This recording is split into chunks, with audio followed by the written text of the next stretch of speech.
Hello, everyone. This is Marianne, your host, and today is April 14th, 2016. And welcome to the Thursday night call with myself, Cynthia and Mare. And again, thank you all for coming. Our Thursday night call is generally on the first and third Thursdays, and we look at the information around the new moon and the full moon. The Diamond Network has calls every Monday through Thursday, with the main call being on Monday nights. Tuesday is Voices from the Alternative World with Sunny and Dale. And Wednesday is the Candy Shop Show with Candy and sometimes guests. Thursday, we alternate with Liz and Candy. And all the information is on the site, Diamonds with an S, forever31.blogspot.com. And we're going to have a great call tonight. We'll be providing information on the full moon, which is April 22nd, and we'll open with the Law of One, and then we'll open the call up for any sharing. And there's a story that I was going to tell before I turn the call over to before I play music, actually, and then turn the call over to Cynthia. Briefly, though, I got together with some wonderful friends Sunday. A friend of mine from Iraq came back to visit. He used to live here, and he came back, and we had a party for him. And there was another person from Iraq there. There was people from Brazil. One woman grew up in Nigeria. I didn't know some of these people, but you could hear Brazilian in the background. You could hear all these different languages. It was beautiful, and of course English. And it was just a nice get together with. We figured out there was people from 4 continents there, so that was pretty cool. And oh yeah. One of the guys, I worked with a bunch of guys, and my friend was one of them. If somebody wants to *6 to mute out. One of the guys with our friend, we all worked together, and this guy was in the Marines, and he was over there in Baghdad for Desert Storm. And our friend was growing up there, and they met at work here, and they became best friends. And Andy, our friend was saying, there's still, the water's not good, there's still some situations going on. And Andy goes, who's the Marine, he goes, I'm sorry. I'm absolutely sorry. Sounds like somebody's drinking water. And he said, I apologize. And he goes, for whatever it's worth. And I actually said the same thing 2 days before. And it felt like some shame. I don't know what it was, but I need to clear it. It felt like there was some shame.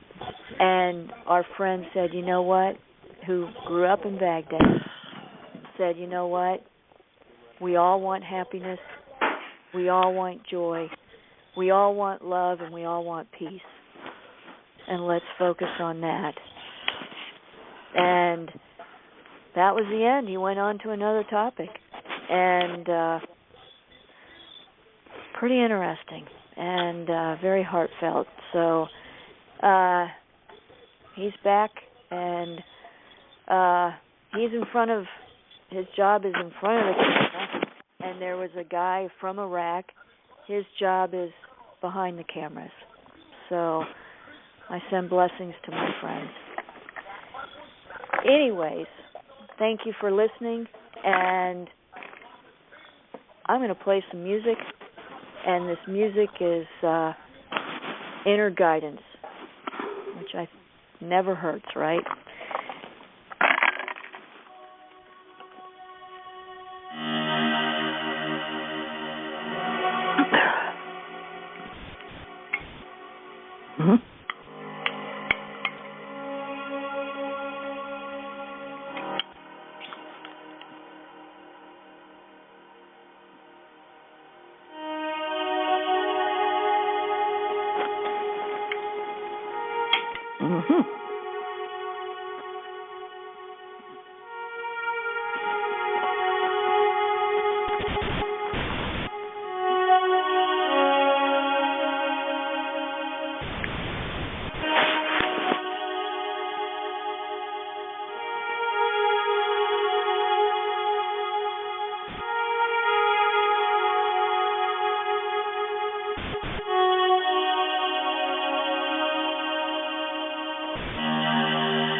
Hey, Cynthia, I'm going to turn the call over to you if you want to do one or wait, but it's all yours. Thank you, Marianne. I guess you all know the obvious from your own personal experience. We're going through multiple timelines right now. We're zooming through at a very fast rate. And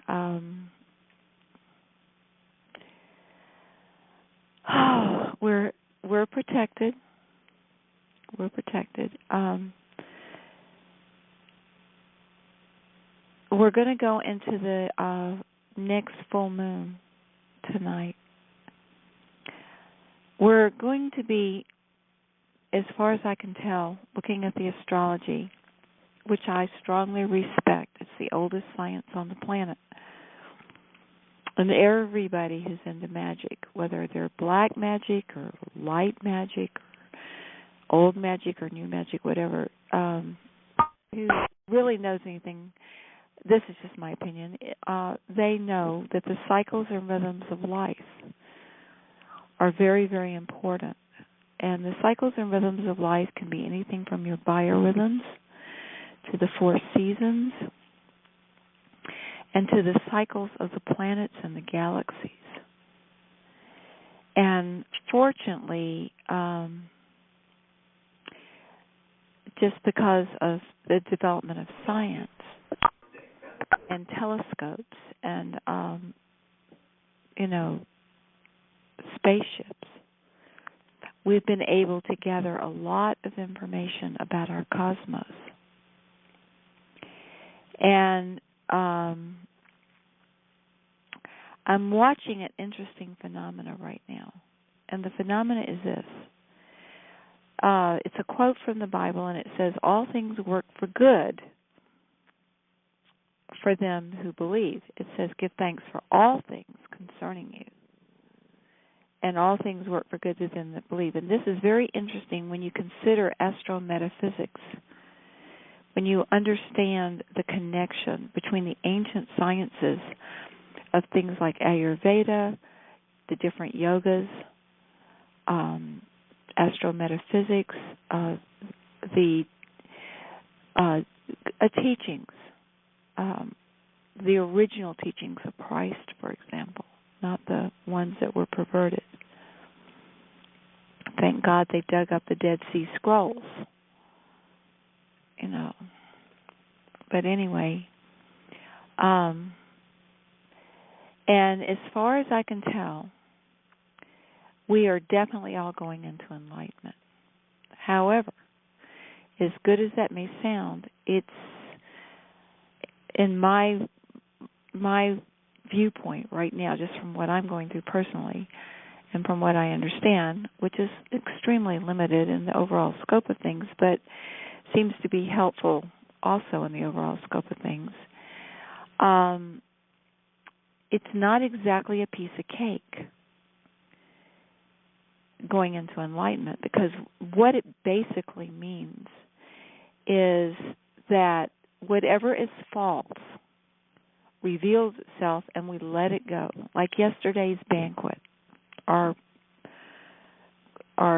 whatever we ate yesterday. Whatever we ate yesterday, whether we paid, $220 at a fancy restaurant or whether it was just snack food, is today's bowel movement. It just is. And as above, so below. What once fed us and gave us nourishment, we absorb and we assimilate. And then we release that which is no longer nourishing. But in a properly enlightened state, that which we release is food for the plants. It nourishes the soil. It's manure. And the manure of humans is extremely powerful for plants. Any manure is. I mean, earthworms, animals, but, rotting leaves. But especially enlightened humans. And just like our breath, we breathe in oxygen, we breathe out carbon dioxide, but plants breathe in carbon dioxide and breathe out oxygen. And there are these cycles and these rhythms of life that reflect on the chemical level and the biological level, but they also reflect in the heavens, the movements of the planets and the solar systems and the galaxies and the multi-universes. Everything is just very sleepy, really. It's just going, It's very hypnotic because it cycles in rhythms, like our biorhythms, like your breath, like sleeping at night and waking in the day. It's this pulse of living matter in 4 different densities. You've got the density of like rocks and stones in our physical body. You've got the density of emotions. Emotions are real, but you can't see them. You can feel them. You can see the results of them just in people's gestures. But you can't actually see them, although they can measure them with instruments now. And thoughts. Thoughts are real. Your thoughts are real. My thoughts are real, but you can't see them. And desires. Desires are really real. And you can't see those either. But they're real.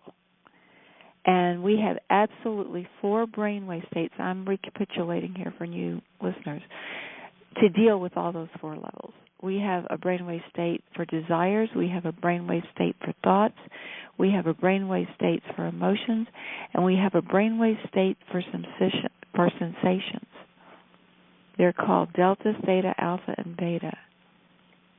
And our job over many incarnations has been very interesting to me to study. For one thing,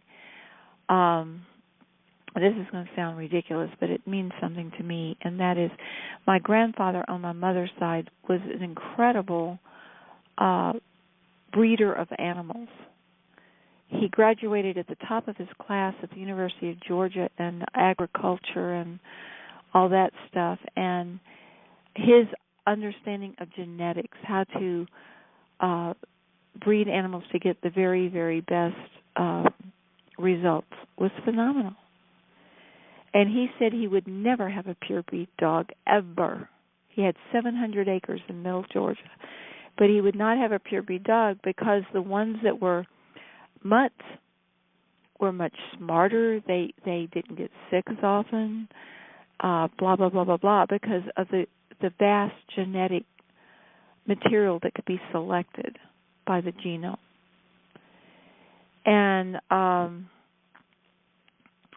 these aliens that have interbred with us, it appears that they needed it to, expand their genetic selection, and so did we. And it had its ups and downs. It had its pitfalls and its glories. There's many tales, many stories. But this is just my interpretation. But what I'm seeing here is star children. We're star children. And one of the very first things I learned back in 1968 or 9, somewhere in there, was that the Earth is a way station on an intergalactic trade route. In other words, it's like the Silk Road in China. It's this ancient intergalactic trade route, and the Earth is like a favorite way station. And if you study the deserts of the Earth and the oases in history, you realize that because the oasis was necessary for commerce, there were laws concerning oases in the desert. And one of the laws was that no one could own it, that nomads and travelers and whoever, traders, they could all come to the oasis and water their camels and rest and then go on. And all commerce depended on this. So no one could own an oasis. And the oasis had to be kept viable for the trade routes that went through it. Well, same thing occurred on the Earth as an intergalactic trade route oasis. No one was supposed to own it. And it got attacked. And I still have to fill in a lot of gaps of the story. But long story short, the oasis is being redeemed. And another thing, and again, I'm just a beginner in all this, but there seems to be a phenomena around time. In other words, there are some systems where 30,000 years is a blink of an eye, and there are other systems where 3 minutes is an eternity. And you can kind of get a grasp of this, for example, like if you're waiting for your lover at the train station, every minute is an eternity. And say it takes him 10 minutes longer than you thought it would be, that whole 10 minutes, it's like this amazing thing. Is he really coming? Did he forget? Oh, my God, did the train wreck? Oh, is my hair good? Is he going to still love me? Blah, blah, blah. This whole 10 minutes stretches on forever. But there are other times when hours and days can go by in a minute. Like you're on a beautiful vacation or a honeymoon or somewhere and you're just having the time of your life, and say it's 2 weeks, 3 days, 8 months, whatever. You're having such a great time, and it just seems to go by in a minute. Well, anyway, that's kind of one way you can kind of wrap the brain around it. But anyway, there are so many different, if I'm correct, there are so many different entities from so many different places, both in the time and space continuums, who experience time differently. So even though we might have incarnated on this planet for God knows how many lifetimes, working through this situation that's gone on here, there are other entities who no time has elapsed seemingly between coming here and the invasion and them coming here to clean up. But I think it helps us to understand that whoever shows up is a relative.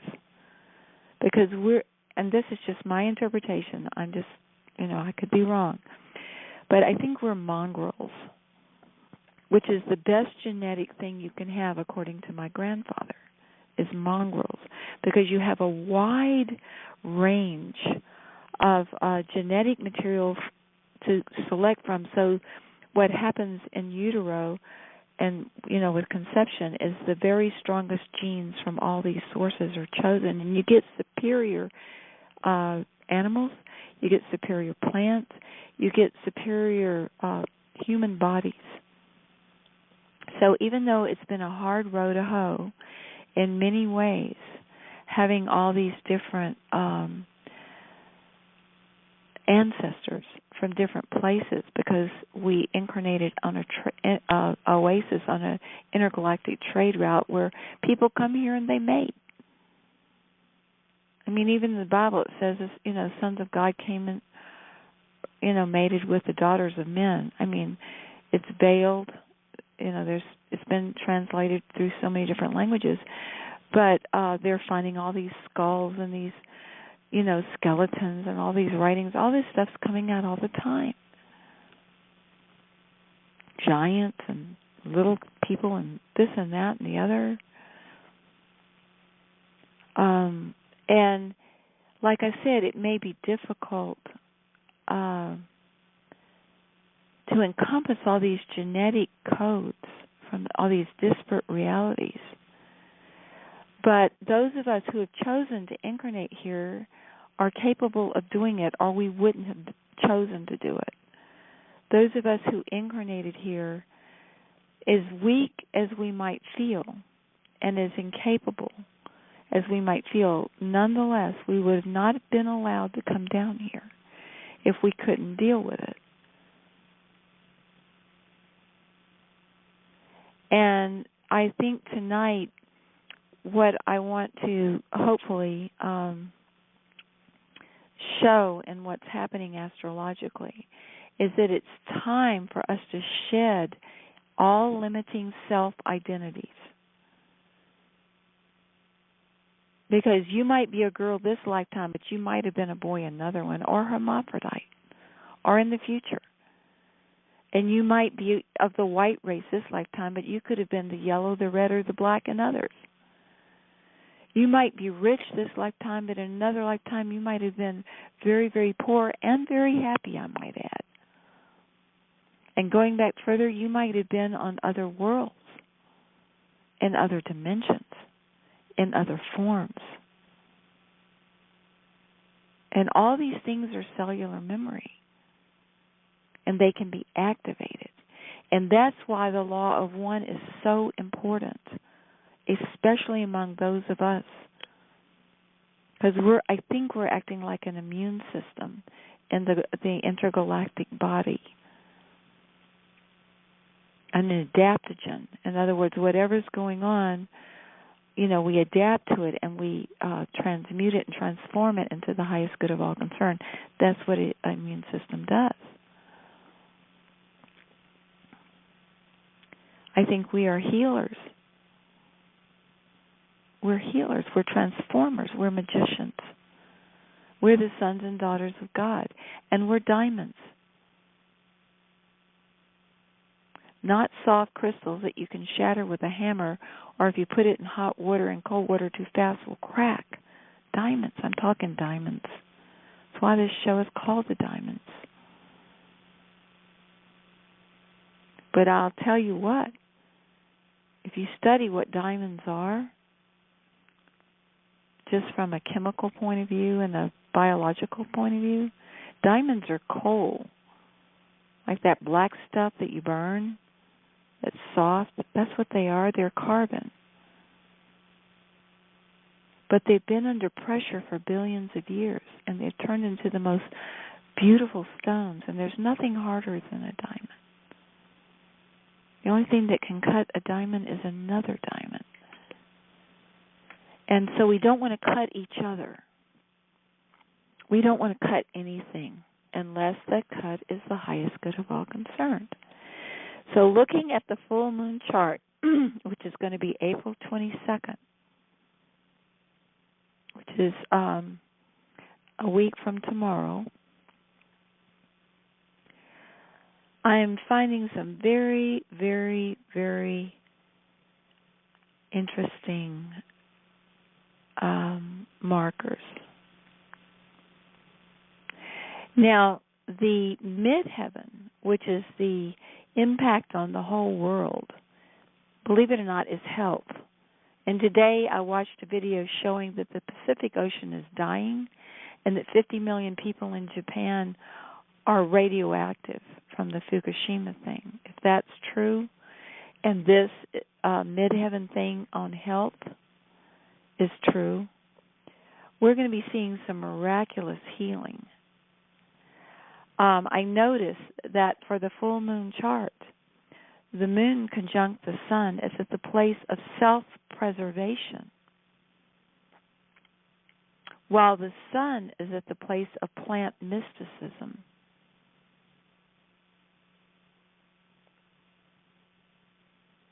All this stuff coming out about cannabis and hemp, plant mysticism. So, Meredith, if you are there and can read, let me just give you a choice here, and if you would just ask your inner guidance. Saturn in this chart, and Saturn is whatever we have to get together. We have to, for the chart to work, is at the place of sacred courtship. I was thinking perhaps maybe if you would read that. However, Mars just about 7 or 8 degrees away, and Mars is where all the war is going on. The war is going on with Mars. Is at 9 degrees, which is the protection of the insane.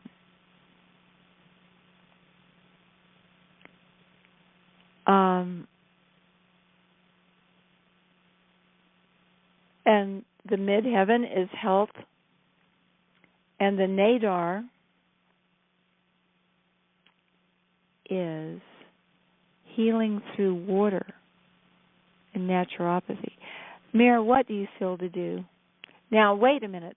The part of fortune, which is the luckiest place in the chart, is weather control. And before you choose, while you're choosing, let me just throw something in there. The part of fortune in this chart is weather control. Now, when I was watching this video today, every time the CERN fires up, that big particle accelerator, CERN height, particle accelerator, it weakens the protective shield around the Earth. And there is a huge solar flare that happens.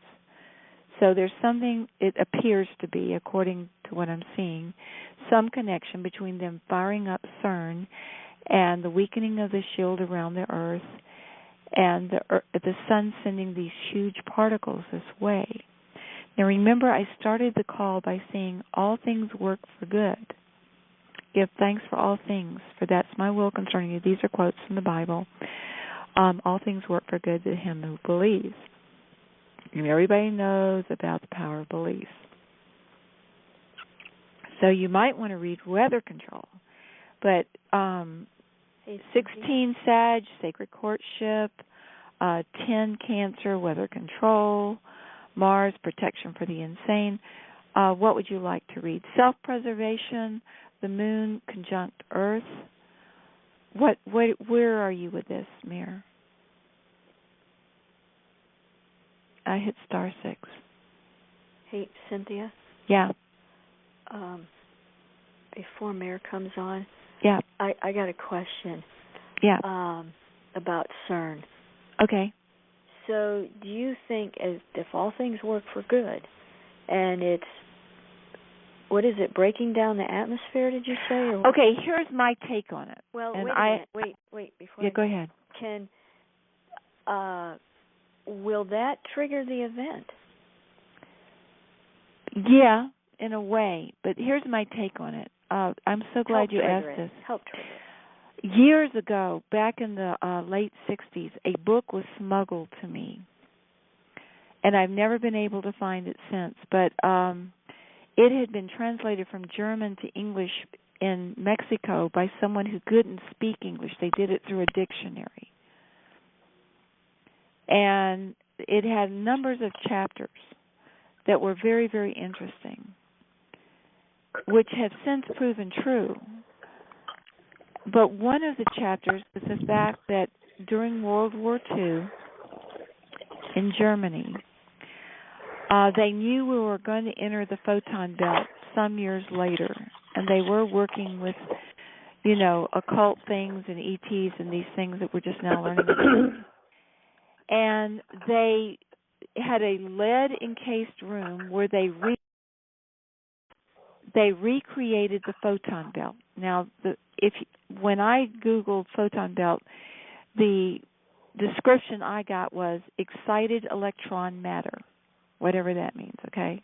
Excited electron matter. So anyway, they had this room with lead shielding where they were able to beam, quote unquote, excited electron matter, and they subjected all kinds of things to it. They subjected animals, they subjected plants, and they subjected humans. And I'm just telling you what I read in the book, okay? Check your inner guidance, take it or leave it. But they said the plants, when it was subjected to the excited electron matter, became impervious to anything that would make the plants die or wither or get weak. In other words, the plants were subjected to all kinds of extreme things that would normally kill plants, but the plants were able to survive. When they did it with animals, the same thing.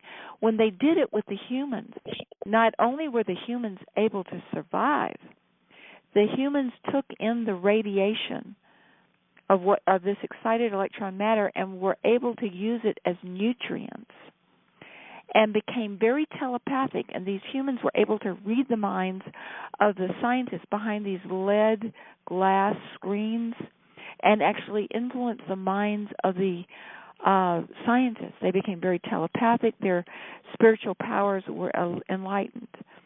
Now, according to things I've been able to see, we've been in the photon belt for some time. If CERN, and I may be wrong, y'all have to check your inner guidance. This is just my mind at work.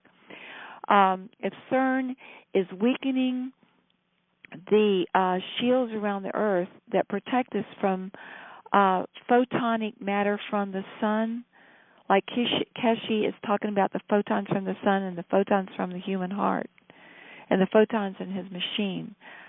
He calls it plasma or life energy. Then the plasma from the sun, if all this is correct, can get through more than normally because the shields are down.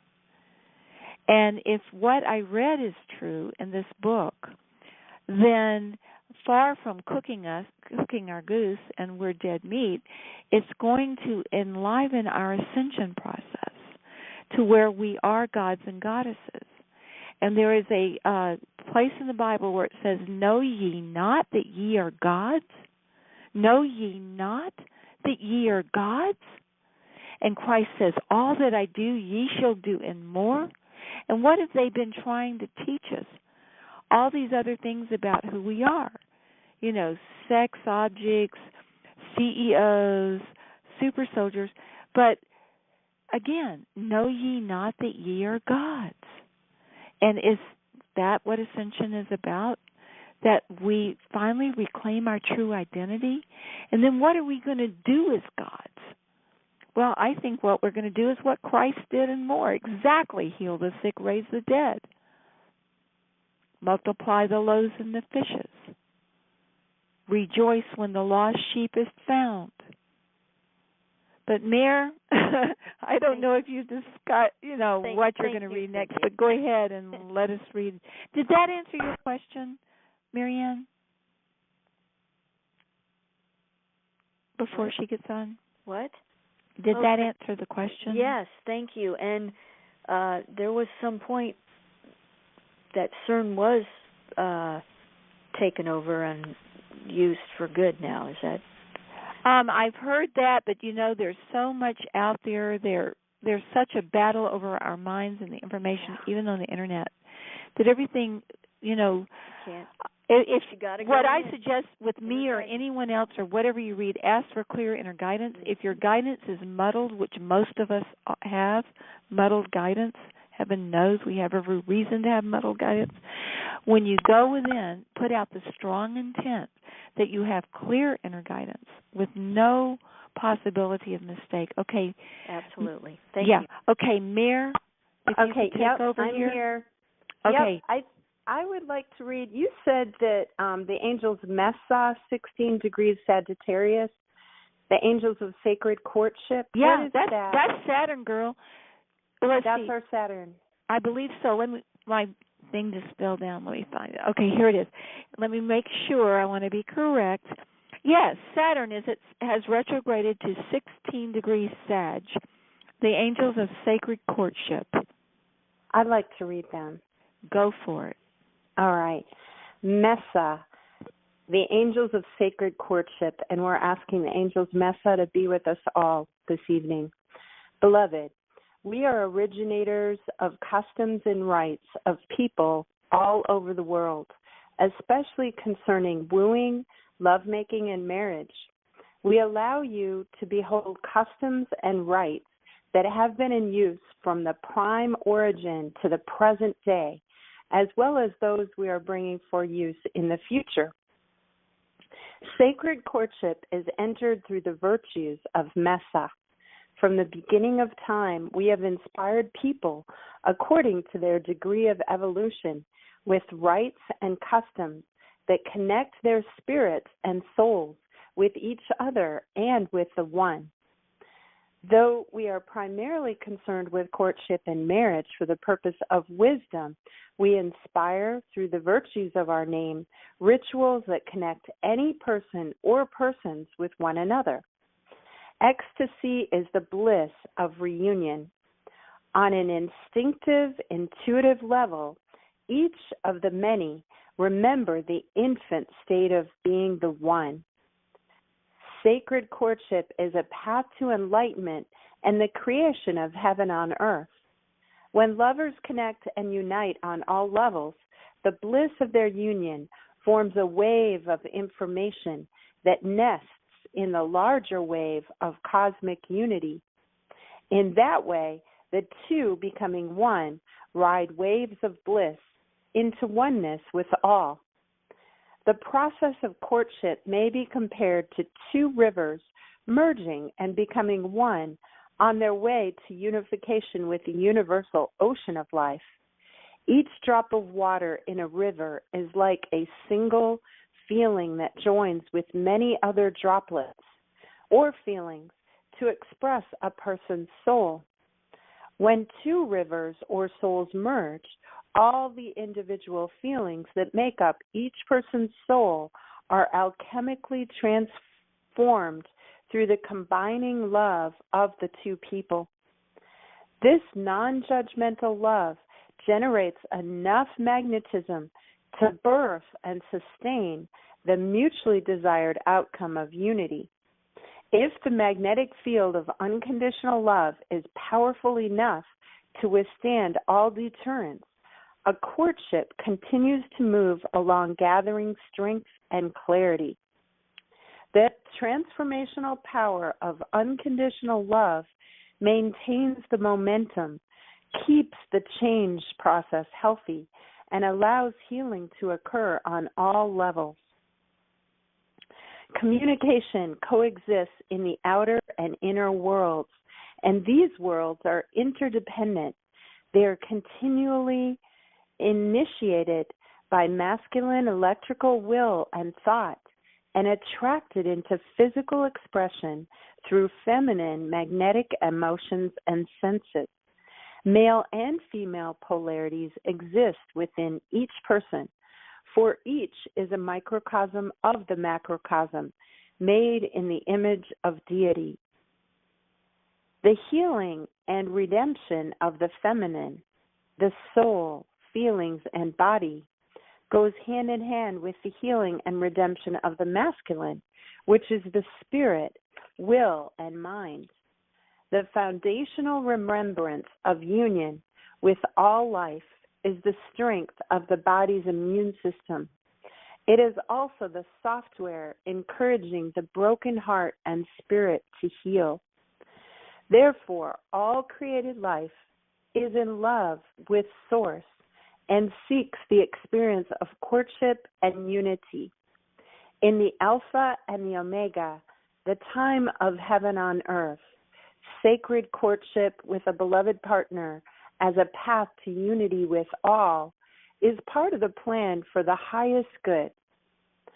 Tantra is the ancient teaching of the most magical, mystical, sacred dance of male and female, combining rites into a cosmic reenactment of the relationship between electricity and magnetism, of spirit and soul. To this end, many of the sacred tantric teachings are available, including spiritual, mental, emotional, and physical healing techniques, shamanic sexual philosophies, and new psychological breakthroughs in intimacy, all leading to enlightenment. Two partners merging in clear states of will, mind, feelings, and senses, brought about by non-judgmental love through the customs and rites of wooing and courtship that we inspire, can build their combined energies of spirit, mind, emotion, and form into ever more cosmic ecstasies of bliss and union. The fruits of ecstasy are ever greater enlightenment and concord in a man and woman's being and relationship to each other and to divine being. Any reality or child born of such a union is the embodiment of bliss. Mesa, the angels of sacred courtship.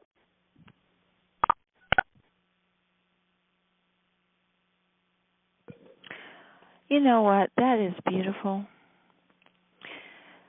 Now, that's Saturn, folks, for this full moon that's happening a week from tomorrow. And Saturn, you don't argue with Saturn. Saturn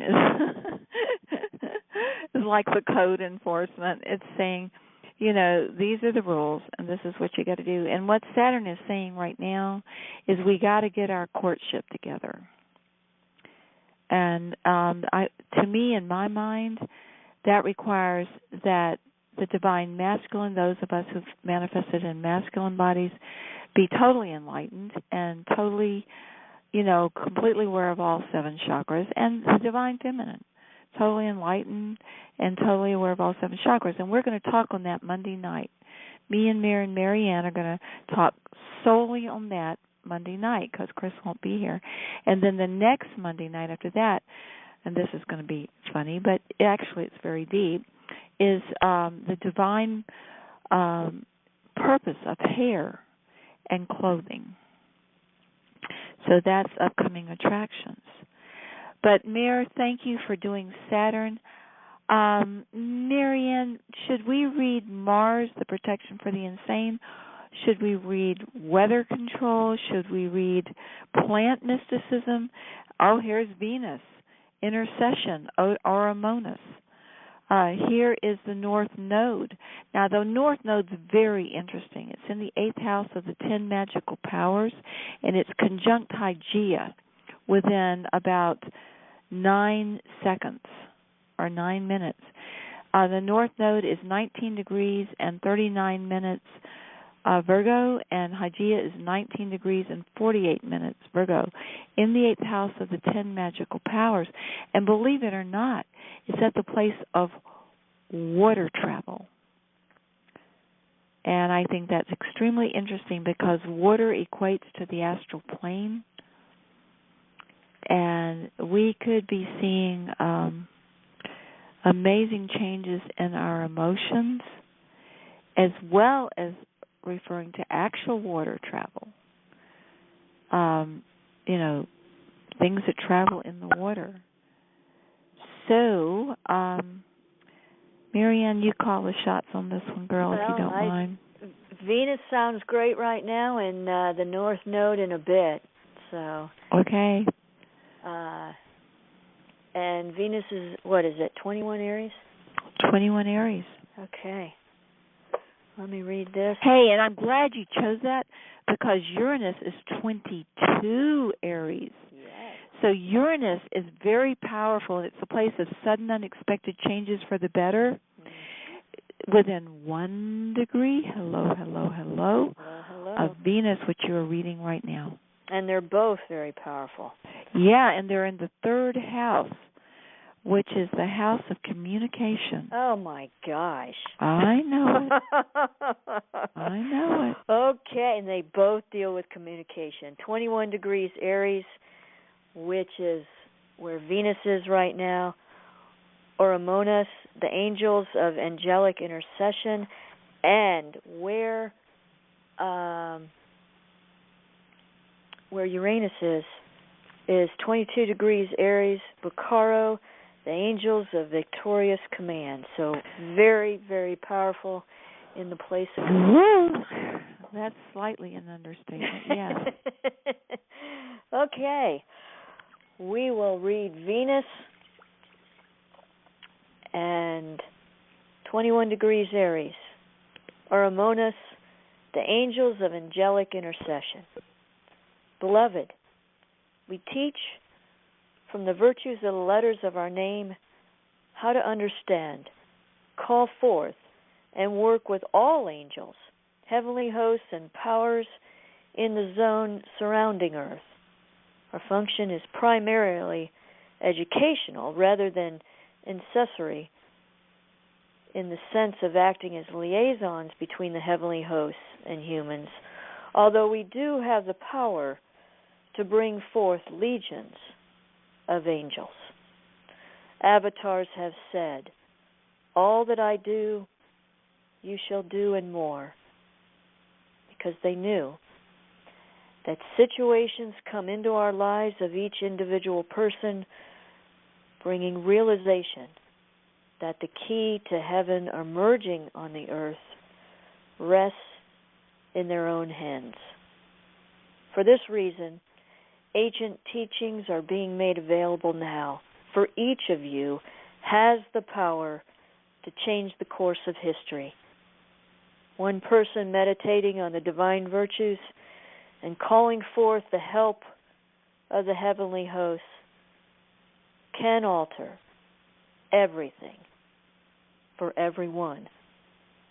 Because there are many angels and powers available to help you, it is our job to acquaint you with them and give you instructions to set their powers in motion.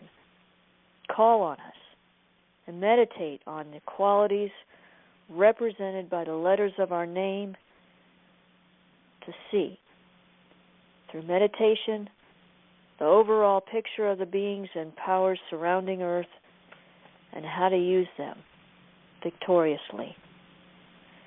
And that is 21 degrees Aries, Oromonos, the angels of angelic intercession. Right. And there is a story that goes with it. Yes. And then it unites with Bikaro, the Angels of Victorious Command. I need a vote from the floor here. Do you want me to read the story and then read the Angels of Victorious Command, or do you want to skip the story and go straight to the Angels of Victorious Command? I'd like the story because it connects. Oh, I love this story. I'm so glad you said that. Okay, we'll just let you vote for everybody. Okay, it's called Healing the Island. Okay, here's a story. I want everybody to sit back, put your feet up, dim the lights, take a deep breath, because you're having a story read to you. And I want you to go into your little kid self. If you need to go get a cup of tea, or, you know, you just want to turn the lights down, or you need a potty break, or you need to move in another room because the TV is blaring, whatever. Let's take, say, about a minute and a half to 2 minutes or so for everybody to get comfortable. I want you to remove tight shoes, bras, tight belts, because when we do that, we restrict the lymph system. We'll be going back to flowing garments that don't restrict the body, because the lymph system is a hydraulic system.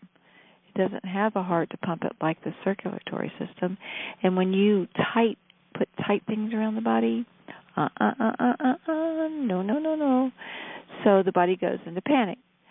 So let's everybody get comfortable, remove any tight clothing. Okay, guys, girls. Muchas gracias.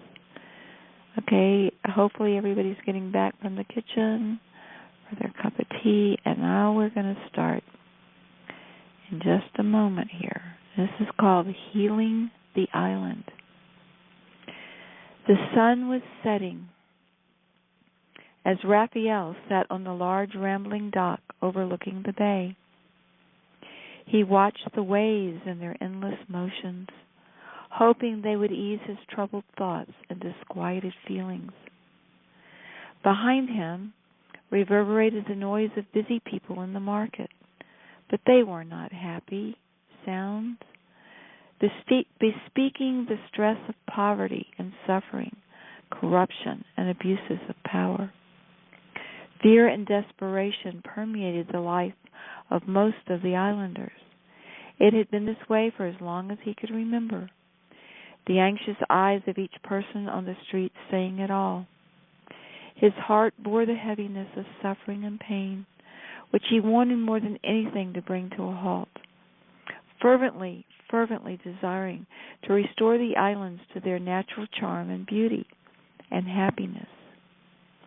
He envisioned restoring the environment and bringing in a time of peace, equality, and abundance, of love and trust.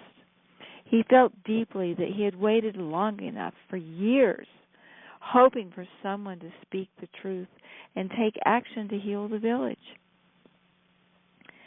Now, finally, Raphael was acknowledging something he had known deep inside, listening to a still small voice inside of him, whispering that he was the one he was waiting for.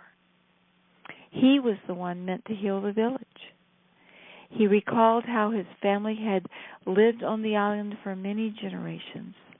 His ancestors had been responsible for many good things that had happened there. The villagers were so tired of waiting, of feeling helpless, of being victimized. Corruption was not only on this island. He felt it on the other islands, and even suspected that dark powers were controlling some of the charities and spiritual institutions that he once thought would help. Something had to be done, and he made a decision not to wait any longer. He took upon himself the task of setting things right, regardless of how difficult or improbable. On an impulse of divine love, as an impulse of divine love burst into flames, faith and courage swept through him. Over the next few days, each child, each innocent animal, each helpless plant he saw spoke to him, beseeching. Yes, his soul answered. He had reached a turning point, a new beginning, and he needed some clear inner guidance. Praying unceasingly, he soon sensed the presence of invisible beings around him, influencing with ever greater faith and insight, directing him to teachers and books that also helped him understand. Learning more about the power of intercessory prayer, he called on the angels of Oromonos.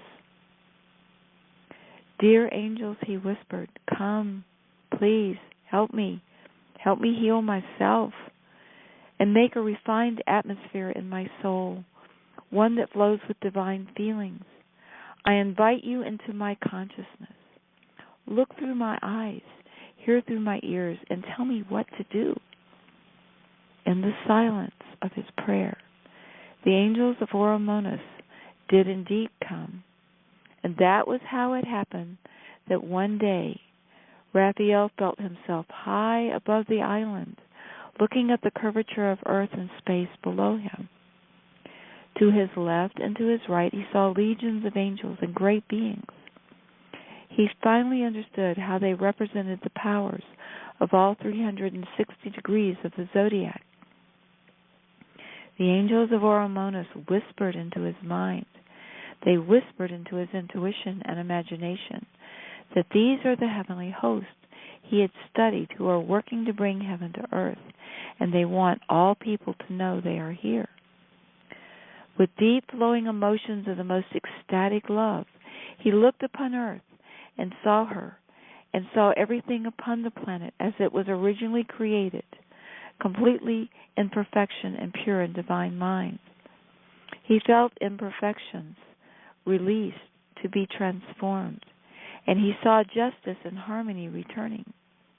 He understood the mandate from Providence that humanity would learn to ask the heavenly host for assistance, and it became clear to him why these helpers had all too often been perceived as refraining from interference in the affairs of humanity. For children of divine being have free will, and we're here to learn from their actions so that humankind might grow in wisdom through trial and error. Then the angels of Oromonos showed Raphael more of the earth's history. He saw how strange, powerful, misguided entities had come here, implanting ideas that did not serve the highest good of all. He saw that great and glorious heavenly beings also came, and between the two extremes of dark and light, humans experienced a purifying fire. Raphael's heart rejoiced when he saw that completion had come in certain cycles of time. More people were learning to attune in consciousness to cosmic qualities and powers, and to the heavenly beings that surround the earth. He saw that when the angels are asked for aid, they activate divine powers on behalf of humanity. Indeed, explaining the directive to ask and you shall receive, knock and it shall be opened unto you, seek and you shall find. Raphael went deeper into meditation, where his heart spoke to all the angels and hosts of the zodiac, addressing them with great humility, love, and courage. A great teacher has told us that all he did we would do and more, because he took on responsibility for all of us, enabling grace and mercy to uplift anyone who would turn from destruction and embrace divine love and the highest good of all. We have been shown we are able to do this as well. And so, I take responsibility for all my brothers and sisters, and I ask for grace and mercy for all of us. I offer my will for the highest and my love on their behalf. And I ask for wisdom. I ask for love. I ask for power to be revealed within us all. I ask for our hearts to be healed. I ask that heaven and earth be as one. Silence followed. And then a rapture of ecstatic universal love flowed through the heavenly host, and deep silence permeated infinity. And then an opening from the very center of the heart of divine consciousness sent waves of wisdom and power and love that filled the entire awareness of earth. Raphael was overcome by the power of it and for hours he floated in ecstasies of divine love and power. The next day, he walked slowly around the village and observed that everyone was unusually thoughtful and strangely quiet. Peace pervaded the island. He glimpsed intimate exchanges passing between people as they met. Radios were respectfully quieted, and the animals seemed serene and calm. Children's laughter could be heard in the most unlikely of places. That was a wonderful summer, as good things happened and lives turned around. In the fall, politics took an upturn. Honest candidates ran for office on platforms founded on telling the truth and healing the environment. As corruption was banished, there was money to restore a natural, thriving, simple economy. By Christmas, contented feelings of community and cohesion permeated the island. Little children were safe. Mothers felt loved and supported. Fathers stayed home and participated in community activities. Students from foreign universities went into the countryside on missions of environmental and social betterment. Raphael was completely empowered by this experience, and he soon was teaching avid students the tenets of higher wisdom. After studies, he played music with them each evening on the beach. The heavenly music attracted dolphins close to the shore. Animals thrived as people came to respect their lives and turned to natural vegetation for their foods. Forests were replanted, and beaches regained their lost pristine beauty. The entire island stabilized, and life at all levels sang a harmonious melody of happiness, attuned to gentleness, to sacred guidance, and the joyous mirth of children. And that is the story. And after a little break for people just to sit with their feelings and absorb the story, Mir, if you could read 22 Aries, which is where Uranus is at this full moon, 1 degree away. Now imagine what you've just heard. There are these heavenly hosts. Now remember, Venus is like total magic on this planet. All your occult people, as far as I know, whether they're light or dark, they go for the Venus number. And that's where Venus is right now, is that all the heavenly hosts of the zone girdling the earth are coming together to answer our prayers. Hello, answer our prayers. And Uranus, which is a very slow-moving planet and very powerful, bringing sudden and unexpected changes for the better, is 1 degree away at the place of victorious command. So here we are knocking on the door. We're seeking to find. We're asking to receive. We're praying to God, save the dolphins, save the earth, blah, blah, this, blah, blah, this, save my heart, save my mother, save my marriage, save everything, make it heaven on earth. Whatever we're praying is whatever we're praying, and we're activating what we just read, where Venus is at this full moon. And then right next to it, within 1 degree, is Bicaro, the angels of victorious command. Mare, are you into it? Yes. Can you hear me? Yep, loud and clear. Okay. 22 degrees Aries. Bicaro, the angels of victorious command. And we ask the angels, we call in the living flame of divine love and universal consciousness, and ask Bicaro to be with everyone today, this evening. Beloved, besides giving instruction on the art of command of the hosts of heaven, we are specialists in the command of will. Anything having to do with will and the element of fire and the beings of the fire element is our specialty. Aries is the archetype of the divine messenger, due to the fact that whatever is the status quo, on whatever level, the energy of Aries changes and replaces it with higher expressions of cosmic love. Higher degrees of any constellation are similar to advanced grades in education.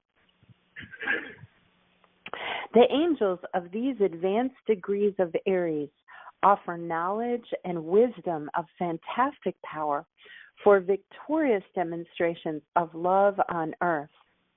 At the stage of 21 degrees Aries, the powers of the 360 angel groups of Earth become more accessible. An overall picture of how they work is explained by the hosts of Oromonus.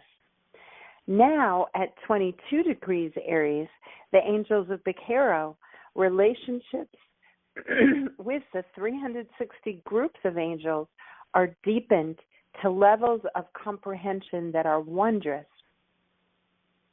The 360 different heavenly hosts in the zone around the earth are forces of cosmic love, power, and truth. They await requests from the sons and daughters of the Almighty who are living upon earth. All of them desire to bring about higher spiritual perfection. Through the original power and authority that is the divine birthright of every human being, these mighty multitudes of heavenly hosts are directed. When disciples asked the great teacher if they would be able to perform miracles, he answered, "I of myself can do nothing. It is the Father within who doeth the works." This stipulates the importance and necessity of using your power of volition to ask for help from within.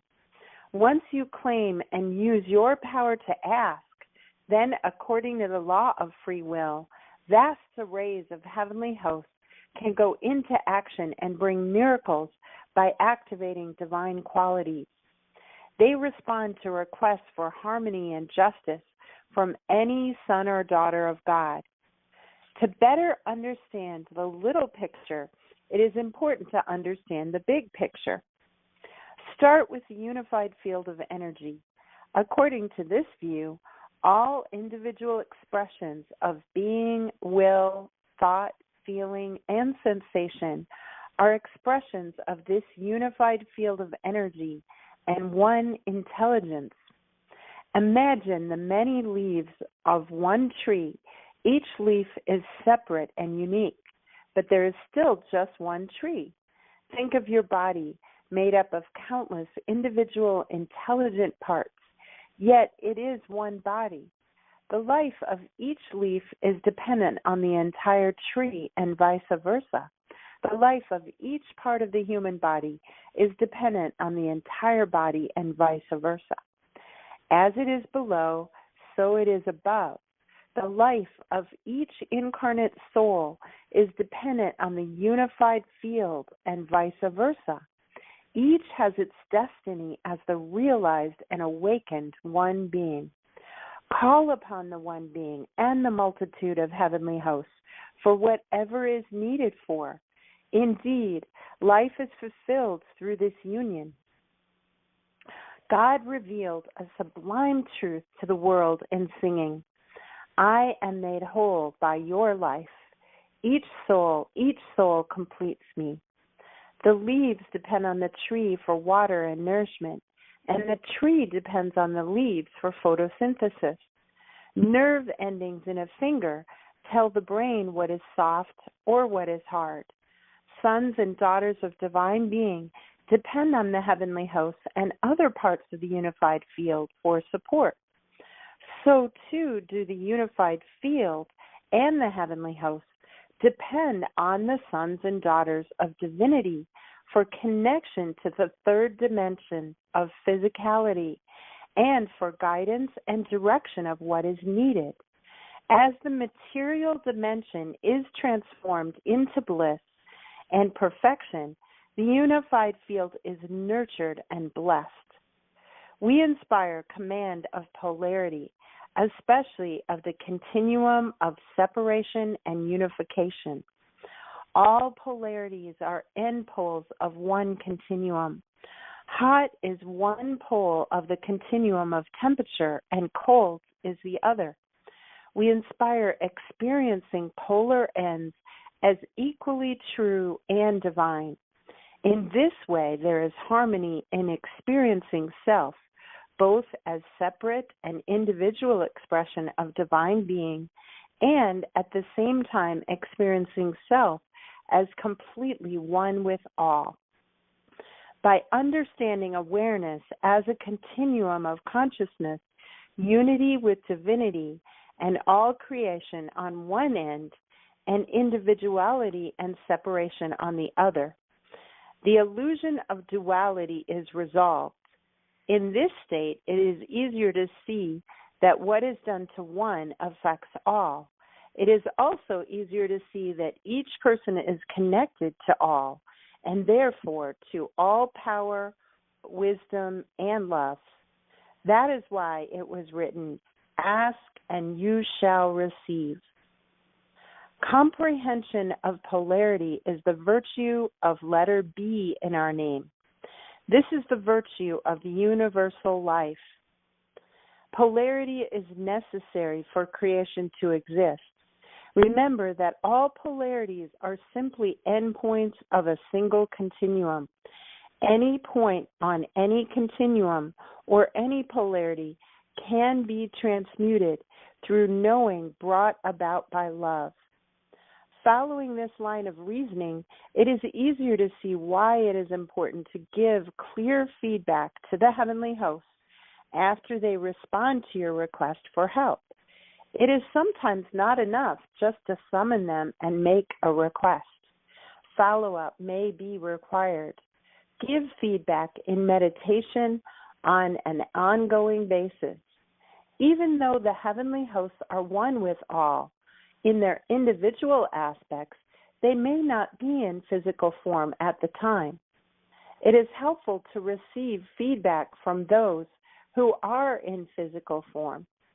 This is similar to the continual feedback loop of information and direction between brain and fingertip, for instance.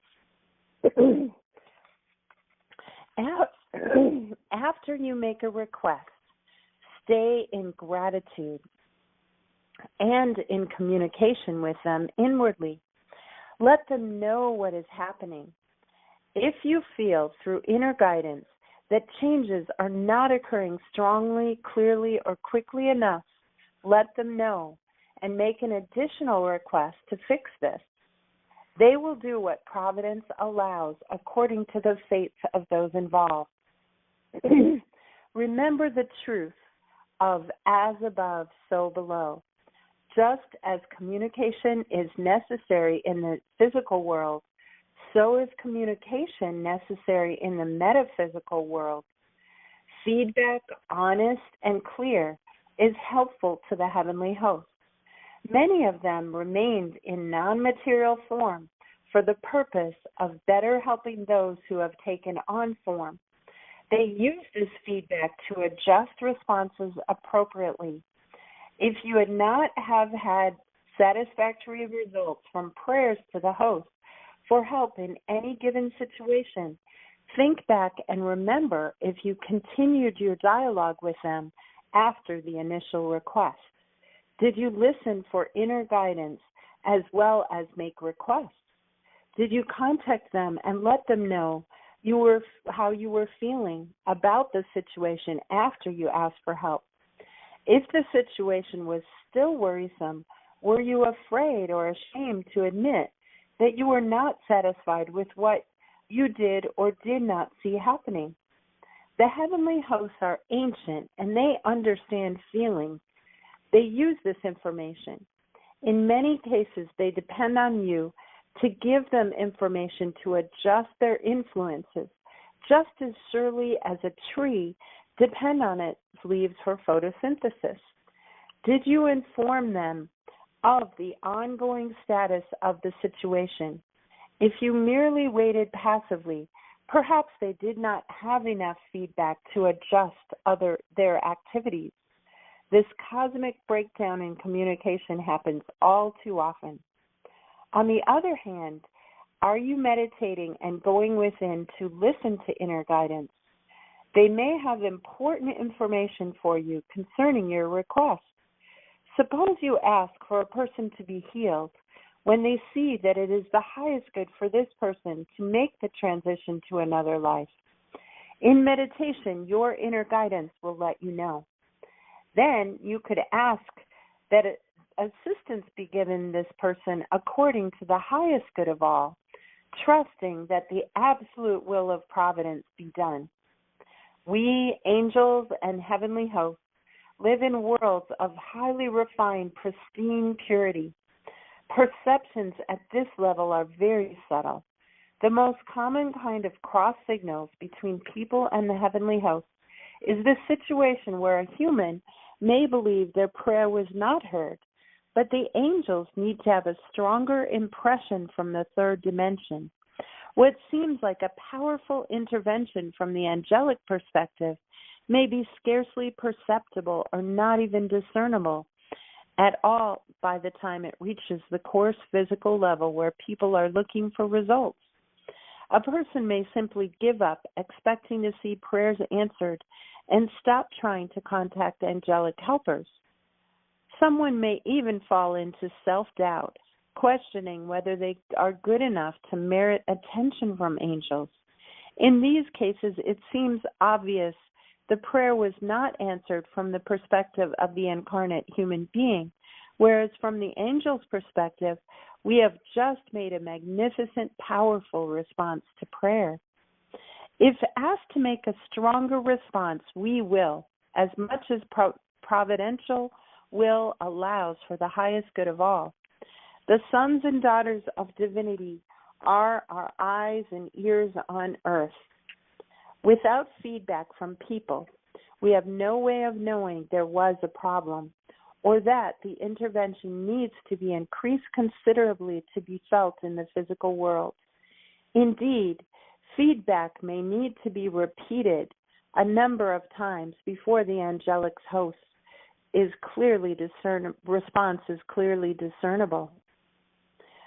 We are immense companies of love, wisdom, and power, and do your bidding whenever you ask for the highest good of all. We inspire clear, ongoing information from those in the third dimension. If miracles are happening quickly enough and clearly enough to satisfy your request, give us this information also. Feelings of gratitude, love, and joy that come from successful miracle working is like manna to our being and to the being of the entire unified field. To interact intelligently between our sphere of awareness and Earth, our link between the one being and Earth are the sons and daughters of God who contact us while incarnated. By meditating on the divine virtues of the letters of our name, it is possible to unite individual will with divine will and act from positions of unity with universal consciousness. I and the Father are one. Doing this, a person using the continuum of individual unity acts directly from the end of the continuum that is unity. According to inner guidance, he or she invokes the heavenly hosts, liaisons between the individual and the one being. We inspire almighty faith, courage, and enthusiasm in this regard. We are the heavenly hosts of victorious command, the Karo. So that's pretty much what y'all can expect. There's so much in this chart. I mean, we can barely touch it in the time we have. Oh, my goodness. I tell you, I'm just so thankful that we can share what we do. The dark agenda, those who are in the dark are at 5 degrees Cancer, which is the place of beauty and health. It's been there for some time. Before that was immortality. Their whole thing is to be immortal. And now they're focusing not only on being immortal, they don't want to look like weathered old prunes. They want to be beautiful and healthy. And the only way that's going to occur is to go into enlightenment. Because in the Bible it says the last enemy to be overcome is death. And it says, I have not given you the spirit of fear, but of joy and life everlasting. So they're getting at the place, because this is conjunct, I believe this one is Zeus that it's with, within about 5 degrees of the occult faculties. And what I'm pulling for, and what I think that the prophecies say, if I'm correct, is that we are all healed, all of us. Even the worst criminal, even the most recalcitrant soul, even the most damaged, the most hopeless, the most, no way Jose, whatever. Because we are all one. We're one being. And, and looking at the great saints and sages such as Christ, they healed the sick, they raised the dead.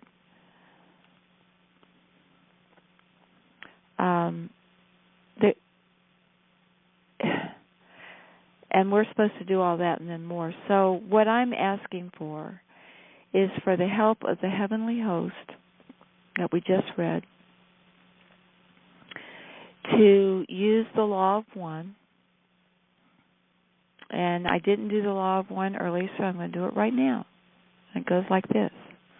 And I'll say it slowly so you can you don't have to unmute. Just say it, as I say it. It goes like this. We are all one. We are all one.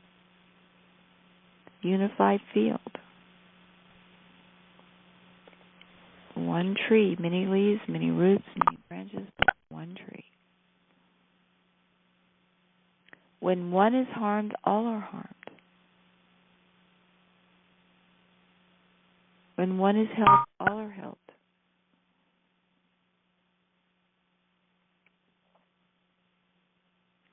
Therefore, in the name of who I am, through all my lifetimes, past, present, and future, and all possibles, and I am one with all there is. I am one with all there is. I may be a single leaf or branch or root on the tree, but I am one with the whole tree. I ask that only the highest good of all happen. All. The highest good, and only that. And I give thanks that this is done. And I am asking all the heavenly host on behalf of all that is incarnate on this or any planet or anywhere to use their powers and their influence to bring about the law of one. Period. And the subject. That's it. That's what I'm asking. Simple.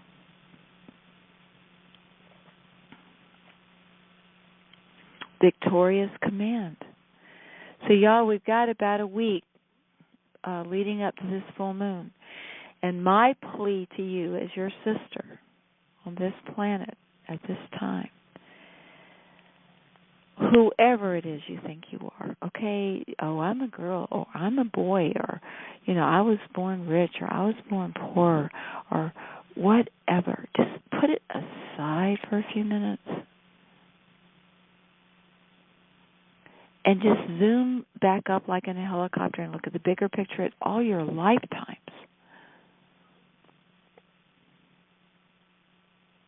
Do you realize we're eternal beings? Do you know how many lifetimes you've already had or will?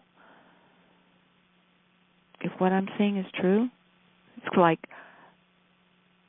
a lot.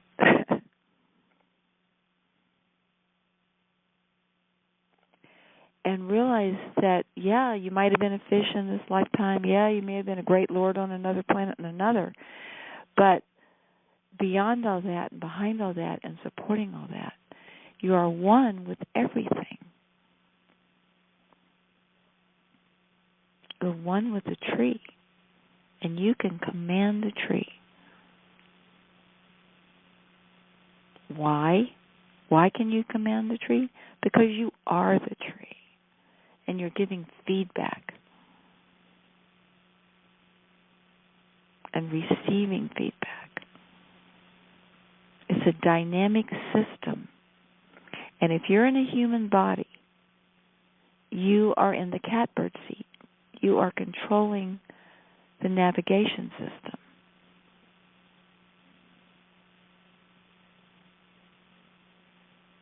And even the Bible says it. It says one man can save a city of 10,000, 10 can save the world. 100th monkey effect.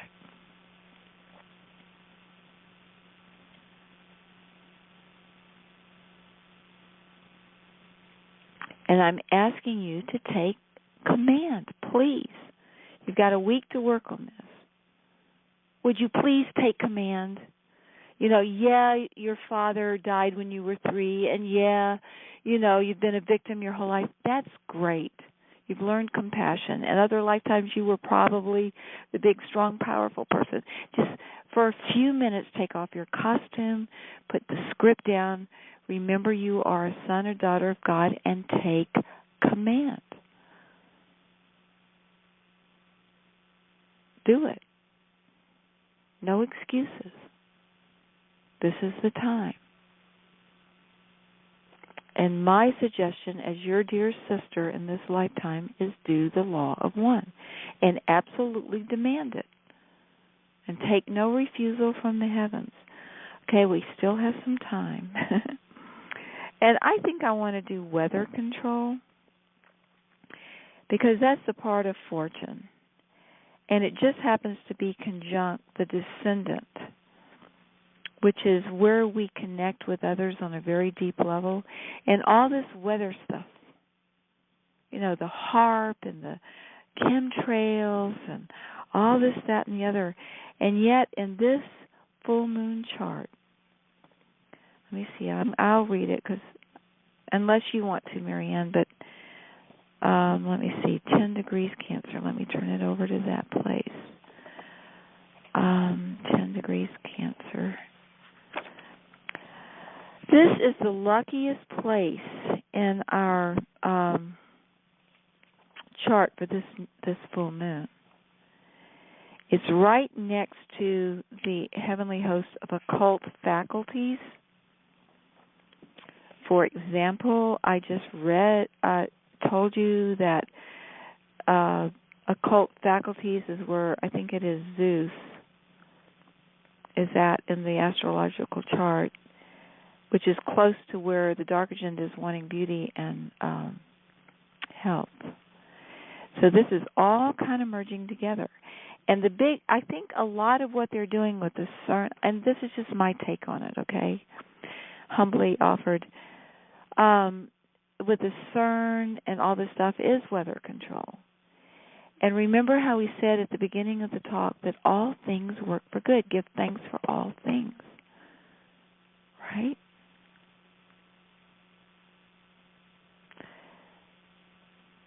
So I'm going to read 10 degrees Cancer.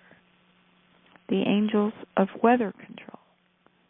The heavenly host of Tarato, T-A-R-A-T-O. Now, T is high inspiration. You've got 2 A's and an O. That's the Alpha and the Omega. You've got R, which is clear inner guidance. Here goes. Beloved, we teach and aid in wielding rulership over weather. For a person to generate divine will and emotions necessary to govern weather, high inspiration, wisdom, transformation, and inner guidance must be developed, along with the ability to see through the eyes of love, to bring about justice and harmony for all. unambiguous intent, and faith to exercise command over weather are combined with proficiency in the flow of emotions that are divine. Through high inspiration from providence, all four brainwaves are brought into harmony to attract whatever is visualized. Humans have the ability to command the beings of the elements. We inspire meditations for clarifying guidance. We inspire divine will and faith and intent for weather that is appropriate for the highest good of all. We inspire meditations for perfecting emotional states that magnetically attract beings of the elements who create specific forms of weather desired. And I'll just give you a clue here. Try happiness, right? Anyway, let me continue reading. If emotions such as doubt or confusion exist, even on a subconscious level, when weather changes are visualized, the results attracted may not be satisfactory. We help align emotions through the virtues of high inspiration, through enlightenment, through transformation, through knowing brought about by love and harmony, making it rain or stop raining, sending lightning in a certain direction, causing hailstorms, or any other type of weather. All these happen through the use of flowing visualizations and emotions attuned to high inspiration from divine being. Meditate on our name, Tarato, and know that ascendancy over emotions gives command of all the elements. When an enlightened mind with the ability to transform negativity works with freedom of will, in tune with the highest levels of consciousness, and uses wisdom to direct the spirits of air with high inspiration, then there is command of the elements of fire, air, water, and earth. Seeing all through the eyes of pure love results in transmutation. And that's it right there. So, if we can look at everything that we're hearing or imagining that's real or imagined, that's true information or just mind control, through the eyes of love instead of fear or even wisdom. But you've got three aspects of God. You've got love, you've got will, and you've got wisdom. Love is the feminine aspect, will is the masculine aspect, and the offspring is wisdom. But if you can look through the eyes of love, you can give birth, because the feminine gives birth, to whatever is the highest good of all concerned. You see, next Monday we're going to go into sexuality. And I'm going to speak a little bit on that. You've got 7 major nerve ganglia in the human body. A nerve ganglia is like a spaghetti junction on a highway.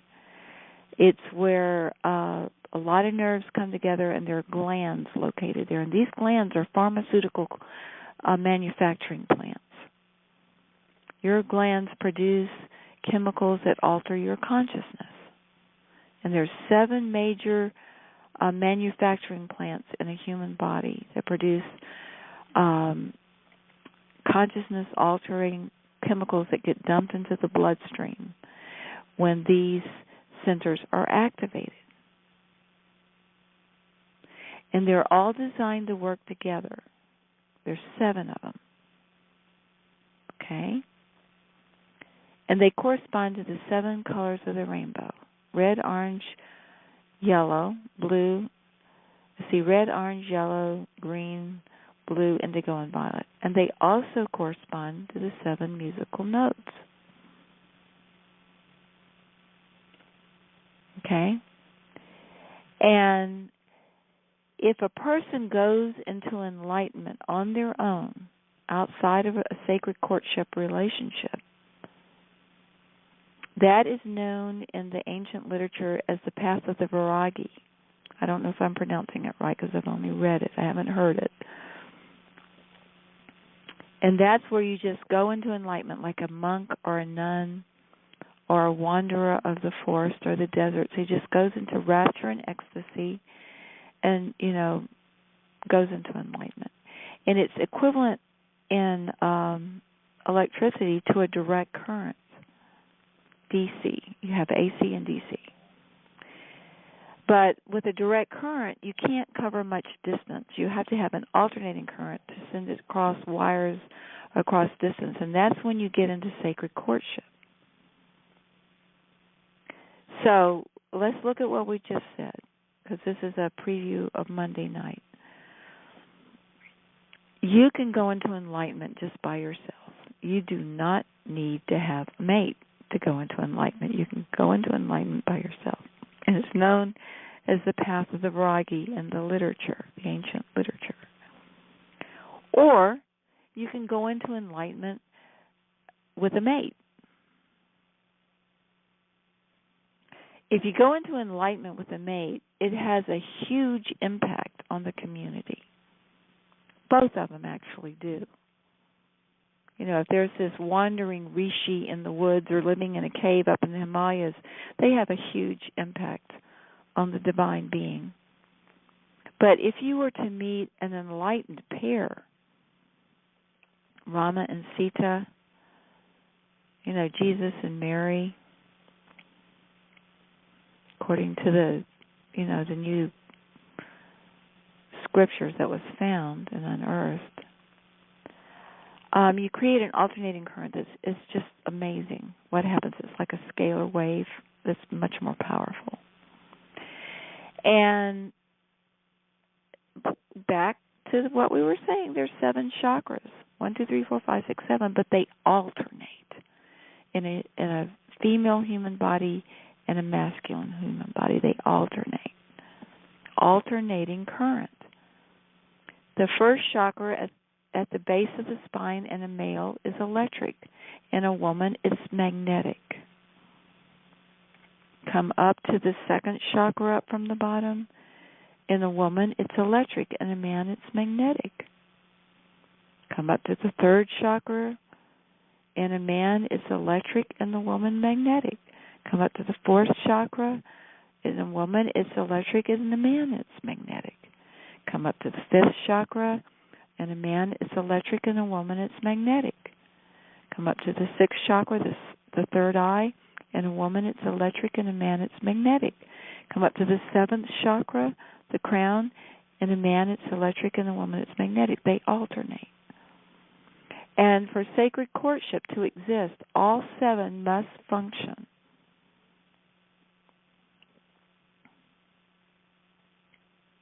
In other words, in my mind, the way I'm understanding it is that the man needs to be enlightened in himself like a Viragi, and the woman needs to be enlightened in herself like a Viragi. And then they come together and make an alternating current. I think that makes perfect sense. Mira, what do you think?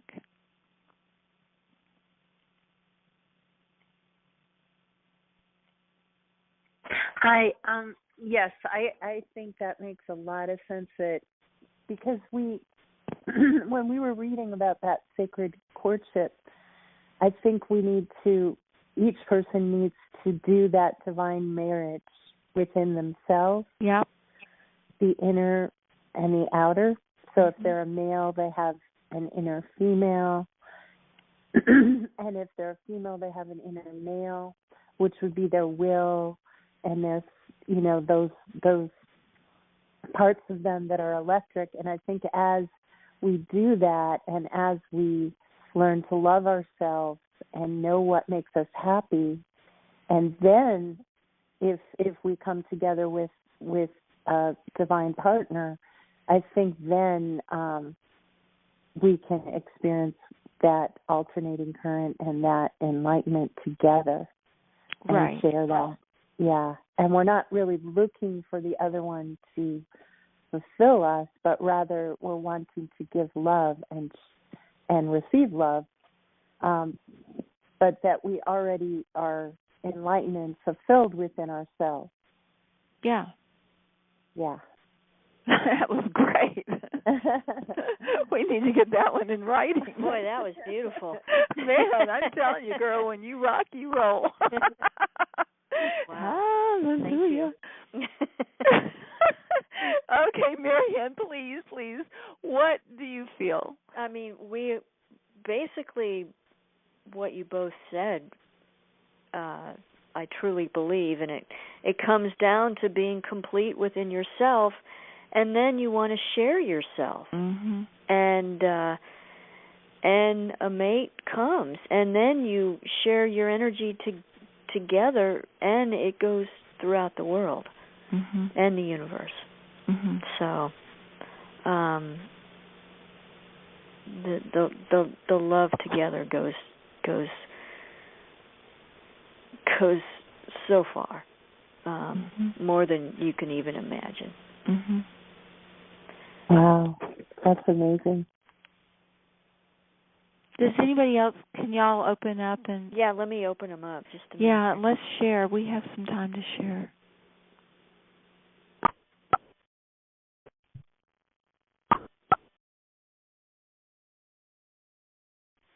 Okay. If anybody has a comment, just star 6 and open up and come on in.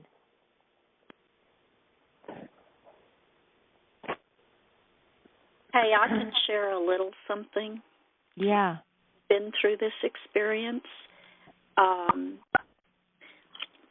don't quite follow, Cynthia, or the other lady, what you were saying about, but I did have this experience, and I can say that meeting this person, the moment that we met, he's a doctor, and I met him on accident when the doctor he was working for, he was covering for somebody that had gone out of town.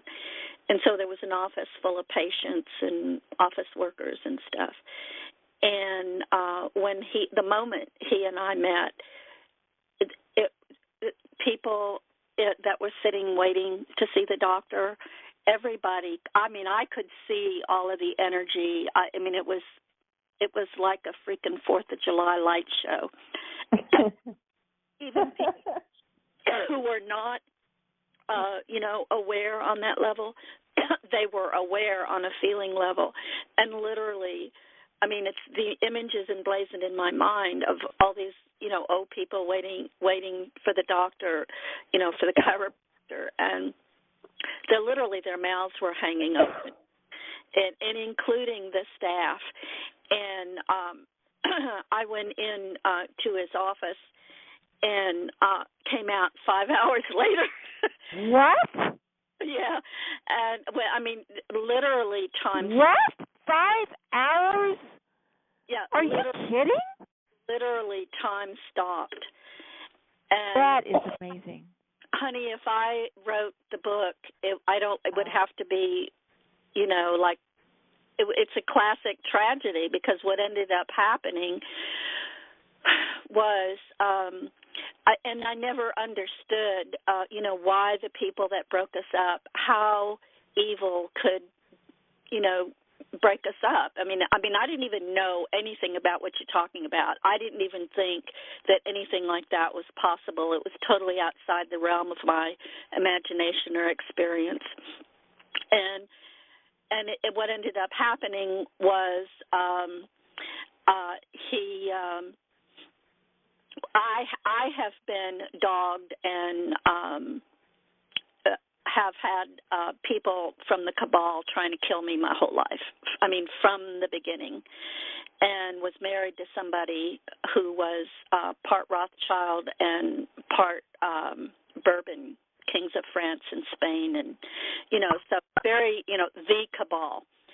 And this guy had been married to someone who had left him and was a lawyer. And when she found out about me, she had a plan to catch him with another woman and then sue him for his future earnings as a doctor. Wow.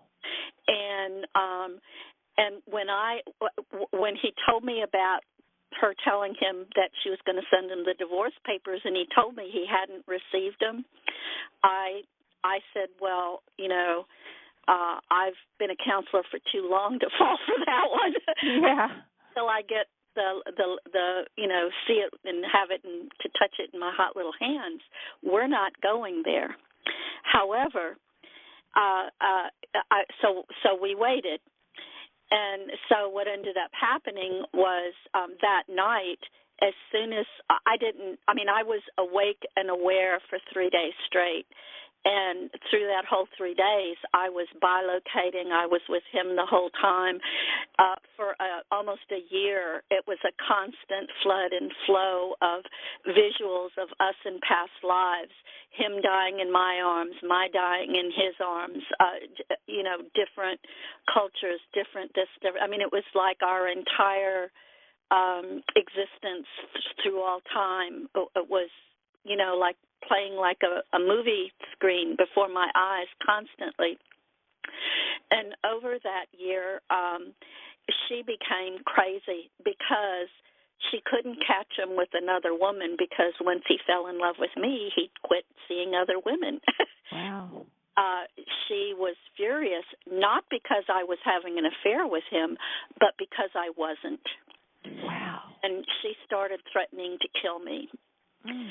And, in fact, it turned out she was part of the Operation Paperclip, and all of the people that had been trying to kill me since I was born.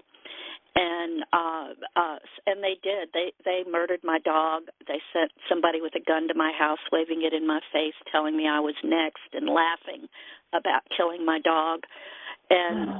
And I don't even know what they did to him, because what he told me was that she told him if he ever laid a hand on me again, she'd have us both killed. And she tried to get his license as a doctor taken away from him. She got both of us fired from our jobs by calling our employers and talking trash on us. So anyway, what I guess I didn't mean to say that all that much, but the bottom line is, whatever this energy is, it's incredibly powerful, but it also attracts attention of the incredibly powerful bad guys. And it really must be incredibly powerful that they would go through, what they've gone through to keep us apart. That's amazing. And that's just absolutely amazing. And the other thing, I wanted to give you your props, Cynthia, because for some reason I'd been thinking about him all day, and not even having a clear thought, but just all of a sudden bursting into tears. Mm-hmm. And then asking myself, what am I crying about? Mm-hmm. And then, I would just remember him. And so, and I've had that a lot with you ever since I met you. Whatever you talk about on a call, I was like saying those very words that day in my group therapy sessions in the hospital and things like that. So I really do think you're my soul sister on some level, but I do thank you for all of that, and I'm sorry I took up so much of y'all's time. One day I may write this story, because it's like really amazing. But the end so far has been so painful. It literally is like having your heart ripped out of you and walking around. What ended up happening was, when she threatened to kill me, he came to me literally sobbing and said, wow, so ashamed and so sorry, and that he drugged me into his dramas, and that it was all his fault, and I deserved better than him, and he said he was going to do whatever she told him to do, and he said, hopefully, knowing her, she'll get tired of messing with me after a while, and when things settle down, I'll come back. And so he went back to the Midwest where he was from, but it didn't end there, because the Nazis got involved, and so the story is even much longer than this. But he's basically been held captive by the Nazis ever since, wow. And he still is, and so am I, by the way.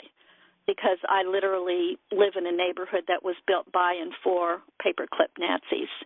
and they've been trying to steal my house for 30 years, and they've been terrorizing me for 30 years. So this is a monumental.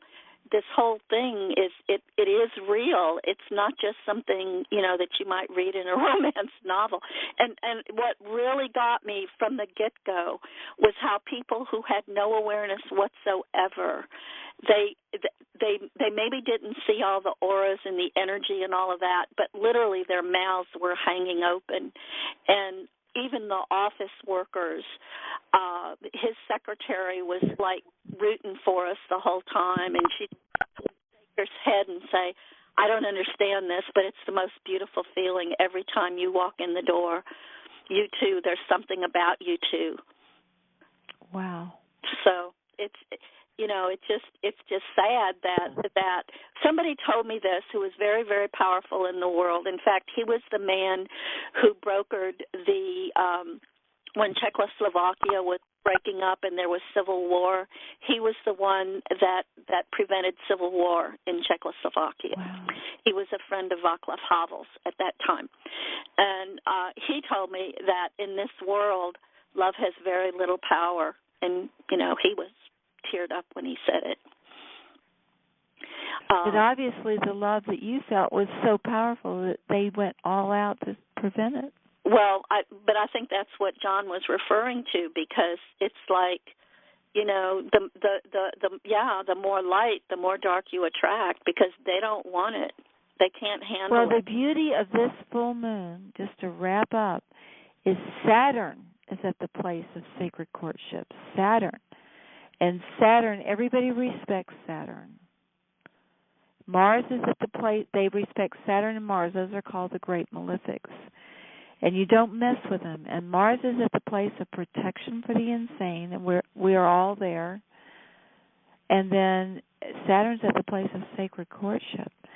So why don't you, after the call is over, just close your eyes and pretend that he is sitting across from you, and tell him everything in your heart, and then listen to what he says back.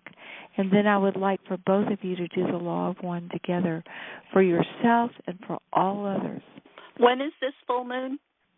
A week from tomorrow. Because, April 20th is Adolf Hitler's birthday. Well, hello. And the main Nazi in my neighborhood that's after me is an exact double for Adolf Hitler. I mean, she looks like a clone of him in drag. Well, can you do that after we hang up? Just imagine he's sitting across from you, and just tell him whatever you want to tell him, and then listen to whatever he has to say. And then together, just take as long as you want to go with it, but do the law of one together. Well, I will definitely, I kind of do that almost semi-constantly, several times a day, just because I don't know what else to do when I... Well, yeah, me too. Me too.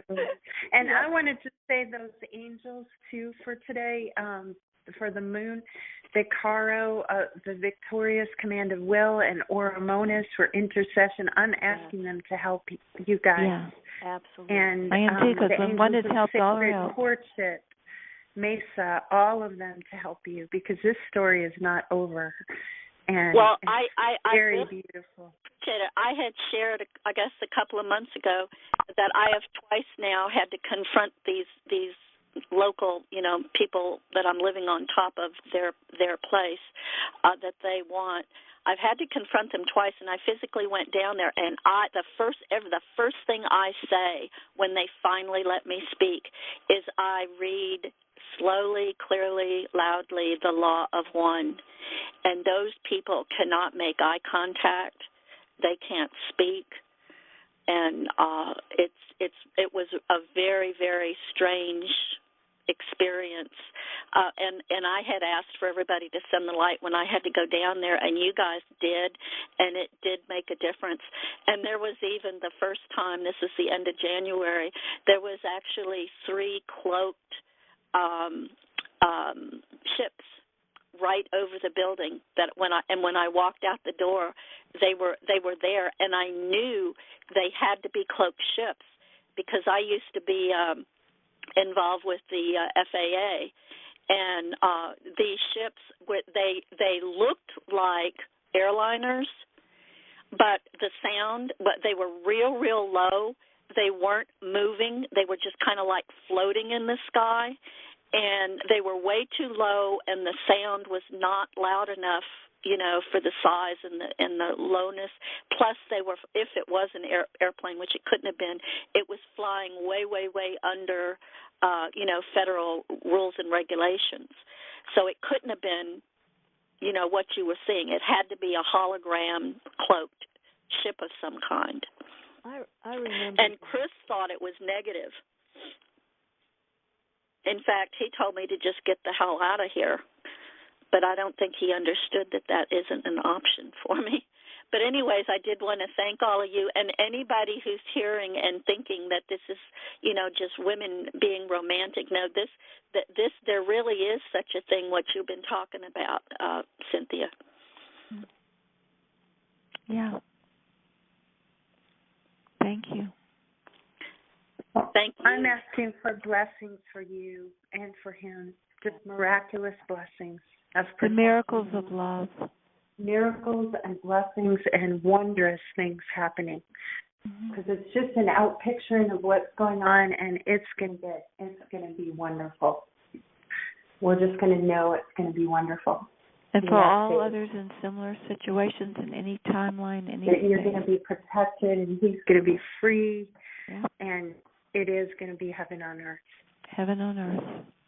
Well, thank you very much, ladies. Yeah, it's important, because when one is harmed, all are harmed.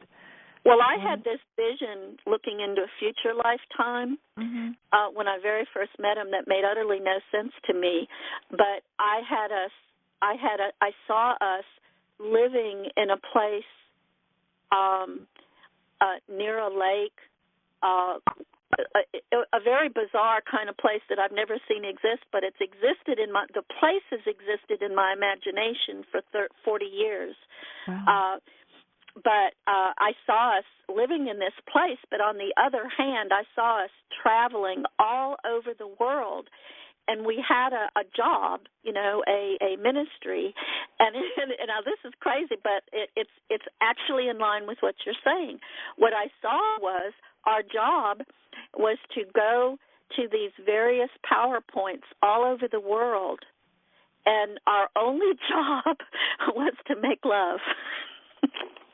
That makes perfect sense. Yeah, but when I had that, a feeling 20 years ago, I was clueless. It made no sense to me at that time. I couldn't make head nor tails out of it. But now that is amazing. That is amazing. And it would require things like portal travel and things that nobody was about 20 years ago. Can I add something? Yeah. There is an actual mystery school. One of my teachers has been there, and it deals with couples are just making love, and he was embarrassed, but he goes that energy is being sent out, and it is changing everything. Well, that was one of the things that we did. We were giving, my mind's eye, we were giving these, I can describe it exactly. It's like we were in like a hotel ballroom, and in the ballroom there were all these little kind of like pup tent things, and there were couples in each pup tent, and we were teaching them tantric lovemaking. And this was 20 years ago when I didn't know what the word tantric meant. Wow. And so I was like, and then I was embarrassed at my own little, like, fantasy dream there. I thought, Pat, get a grip, That's amazing. So thank you for sharing that because, I just thought, right, So I don't. It's very, very important that on this planet, because this is a planet where there is polarity. It not only has the third dimension, it has the second and first. And Exactly. This is a planet of first, second, third, fourth, fifth, sixth, and so forth. And it's seven. a continuum. Yeah, 1st through 7th, yes. And we need to, as sons and daughters of God, fire up total, complete enlightenment within ourselves and then come together as couples to be in ecstasy, to be in bliss. Now, see, what you're saying makes perfect sense to me now, but 20 years ago it was totally confusing to me. Yeah. Can you guys hear me? Hello. I hear you. Hi, Yes, hello. Hi. So I was so thrilled to hear your story. Actually, one of the things that I know about the future from another teacher that I have that talks about the whole galaxy and all that. What you have seen, I believe, my understanding is that you've seen your future. So apparently there are races that have advanced themselves mistakenly so much that they no longer know how to make love and how to carry children and give birth, that us, that we are graduating from this planet and going into higher dimensions. Different people will go in different levels, depends where they are from. And some will stay on Earth because that's their purpose, and some will go to other planets in service, right? And some will be going to teach how to make love, how to bear children, how to raise children. So you may be just one of those people that their job is that, to go teach again how to go through this process of birth and having family. And that's something beautiful. It's really nice. And it's amazing that you've seen water, because I know myself and several other people who've been told our future is to live next to water. So this planet Earth, is a water planet. And our future is water. So you have totally seen your future. It's like so nice to hear this. Wow. I'm just so thrilled. And another thing is when you talked about sun and you have recall memory, right now I'm going through the same thing. These solar flares, a lot of people are feeling them. I'm also going through this crying and remembering moments. It's because sun actually holds our DNA memory. And so by looking, I do sun gazing too, by looking at sun, we are actually healing and restoring our 12 strands of DNA, because from 12 we were dropped to 2, and now we are regaining our 12 strands. That means we are regaining our entire cellular life and memory. And so when we have moments of crying, it's because we have moments of remembering who we really are and who our really soul family is. So everything you heard, you feel, it's perfect, right on the dot. I'm really happy to hear that. Just to give you a feedback. Well, thank you, because I was kind of embarrassed to share because I didn't think anybody would believe me. So. No, we believe you. In this kind of conference call, we believe you. And then one more thing about CERN. If you guys are interested to hear, I don't know, are you interested? I am. Go ahead. So what I know about CERN is that there are several talks about what CERN really is. But if you combine the technical side and the spiritual side, there really was absolutely no technical reason to create CERN except to poke through the dimensions and go to other dimensions for beings who are right now stranded in quarantine, and they cannot leave the third dimension because they are not allowed to leave the third dimension. This is where they're supposed to do the remedy and resolve for what they have done. And this is where also other beings who enter this dimension and this time and space, who create havoc and who do stuff that they're not allowed to do, they are to stay here and to deal with their issues. So those beings who decided to spend trillions of dollars to create CERN, and they did this in Switzerland, and they did not succeed. In fact, they only succeeded to a point because the scientists really worked hard. They were only allowed to poke a hole so they could sent a message out, but it wasn't big enough for the being to pass through. However, part of that being, and I'm not going to name anything. If you guys are interested to know more details, I can give you a website to go to and listen to the entire thing that I have heard. But this being, pardon? I would be interested in that. Okay, I will give you exactly what to listen if you want to listen to the entire thing. But just the high-level information is that being who passed through, but not to the fourth dimension. So that being is now in between third and fourth dimension. And it's like, if you think the in between dimension is just like a line, it isn't. It's like a city.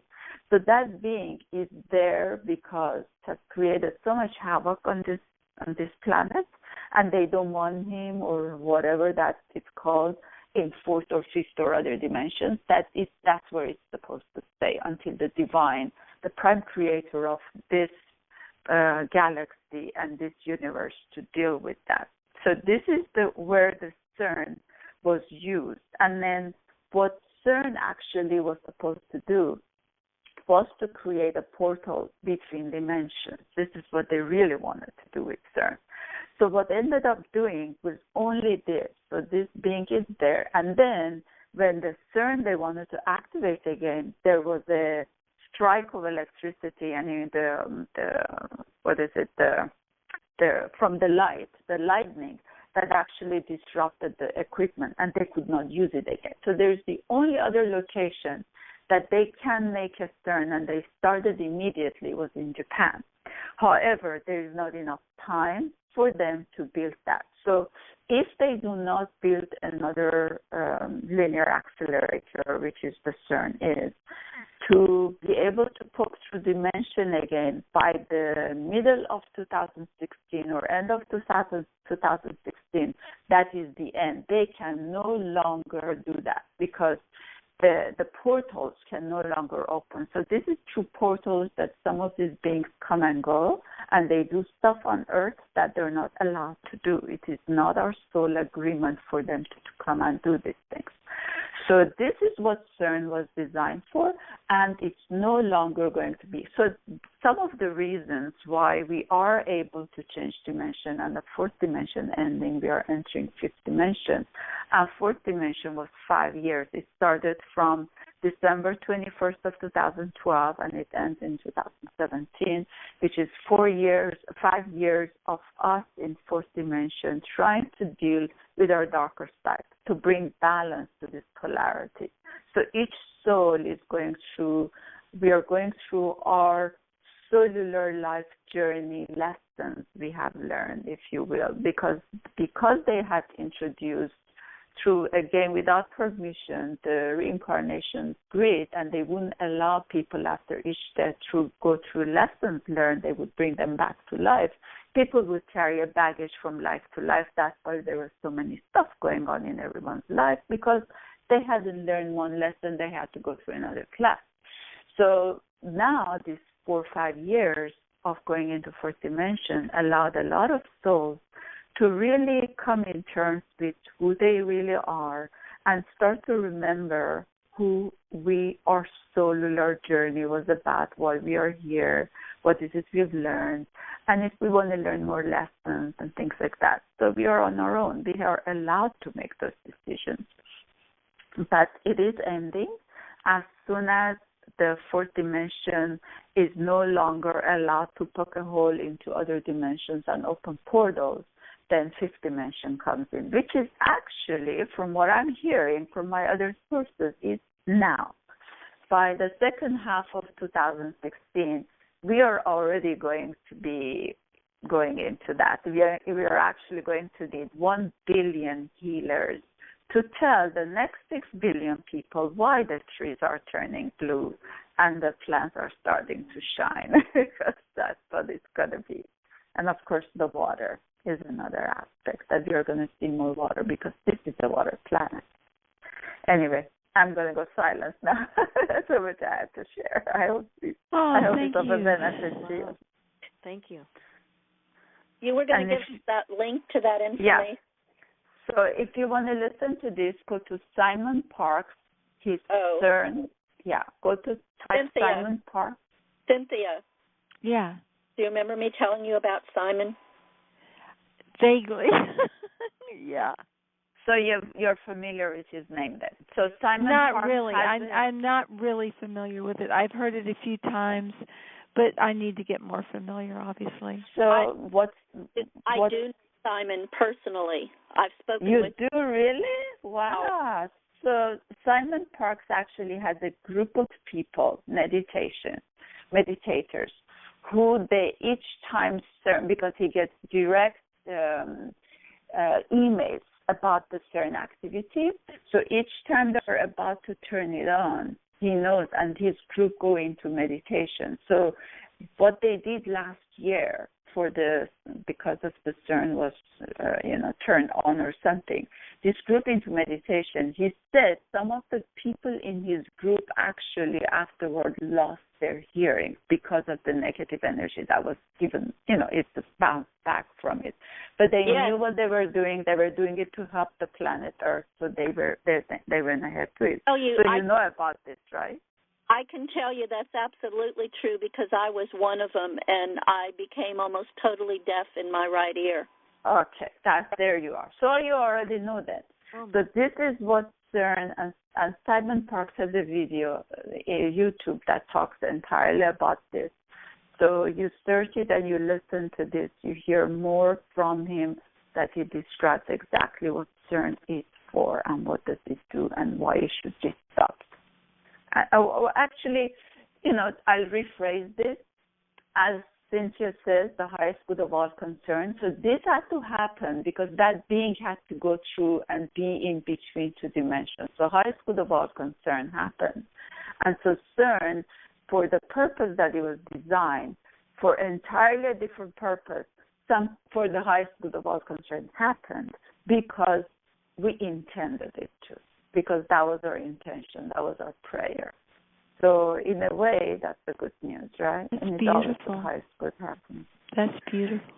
So it's Simon Parks CERN. Yes. If you type Simon Dash, and this is a lecture that happened last year. So you will see him being interviewed. I guess he was being interviewed by either Group Avalon or there's another one. There's another group that was interviewing him. There's another Camelot or Avalon. Those are two groups that interviewed him. And there was a breakfast with Simon Parks or something like that. But if you type it in, there's a CERN word comes in the title, and you listen to that, and it gives you more details about it. He talks so well and so clearly that it's so easy to listen to him, and he gives you a lot of information. So that's beautiful. Thank you so much. Thank you.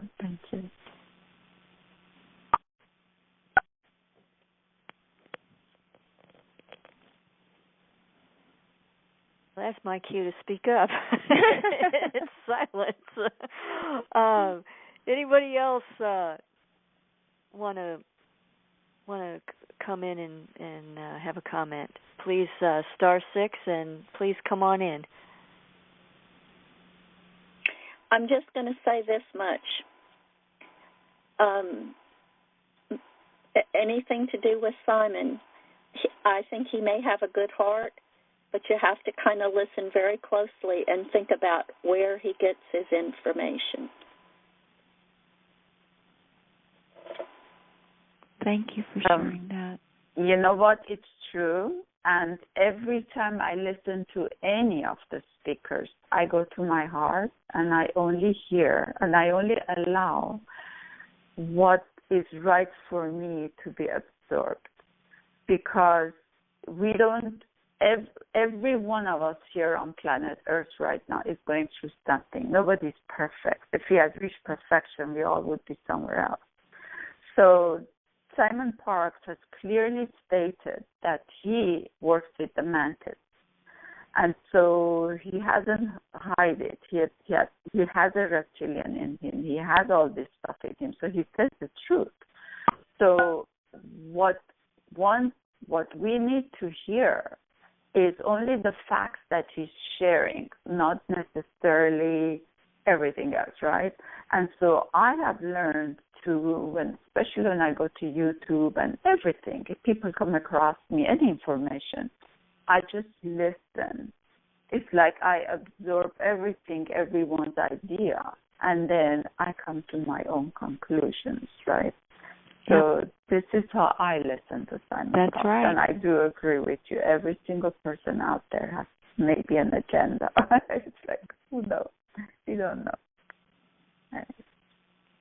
Well, it's because we're one with all there is. As sons and daughters of God, we have all the light in us and all the dark. I mean, one with all there is one with all there is, whatever there is. Whether we know it or not, or understand it or not, or believe in it or not, if it is there and we're sons and daughters of God, we are one with all there is. So within us, we have all the light and the dark. Right. And our job is, in my mind, to just jump over all the ifs, ands, and buts, is to use love to conquer all of it. Because, again, for next Monday, we have 7 chakras, and that's the middle one is love. Mm-hmm. The middle one is the 4th one. You've got 3 below it and 3 above it. The 3 below it are the soul, and the 3 above it is the spirit. And the heart is the mediator between the fire and the water, between the spirit and the soul, between the electric and the magnetic. It's a mediator. And that mediator is the one that's the first to develop in utero. The first thing to develop when that egg is impregnated is the heart. And the heart has an energy field 5,000 times stronger than any of the other chakras. And so it's going to govern by sheer force. And love is love. It conquers everything. It conquers everything in the soul, which will be emotion and form, and it conquers everything in the spirit, which is will and thought. And, the disciples were saying to Jesus, they were saying, well, who is God? What is God? Is God power? Is God wisdom? Is God this? Is God that? And Jesus says, well, you can't describe it, but if you had to, love. So what do you do with evil? What do you do with good? You love it. Mm-hmm. And what happens when you love it? Love transforms everything into itself. And what is itself? It is life. Mm-hmm. And, life is to be happy. Back to you, Marianne, or we could go for about 14 days straight. Wow. What a great call. Thank you. Thank you, Cynthia. Thank you, Mayor. Thank you, everyone. Oh, my gosh. This has been such an amazing call. And Cynthia in the call said, take command and do the law of one. Please. And she kept saying it over and over again. And we're making changes. And we can make more changes. And we're doing great. And I want to thank everyone for who they are and what they do. And when we come together, even though this is a small group, people are listening. Mm-hmm. And when we come together, we make so many good changes. Mm-hmm. So many amazing changes. And we may not see it, but the ripples go out, and the love goes out, and each person that it goes through, and every person that it goes through, is changed. And everybody else who is praying and just asking and meditation, just gentle kindness, basically, we are all making changes. And it comes from our heart. Yep. And it comes from who we are. Yep. And we will just keep growing. Yep. And with that, I am going to play some inner guidance. And thank you, everyone, and good night. We love you, and we thank you for coming.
Are you looking for healing or a change in your life to help you enjoy it more fully? You might benefit from a galactic energy reading and clearing from Chris Jacobs. Chris will work with you on a soul level to clear unseen negative influences, implants, programs, contracts, and energetic blocks. Chris Jacobs is a gifted energy healer. Contact him today at ChristopherStephenJacobs@gmail.com.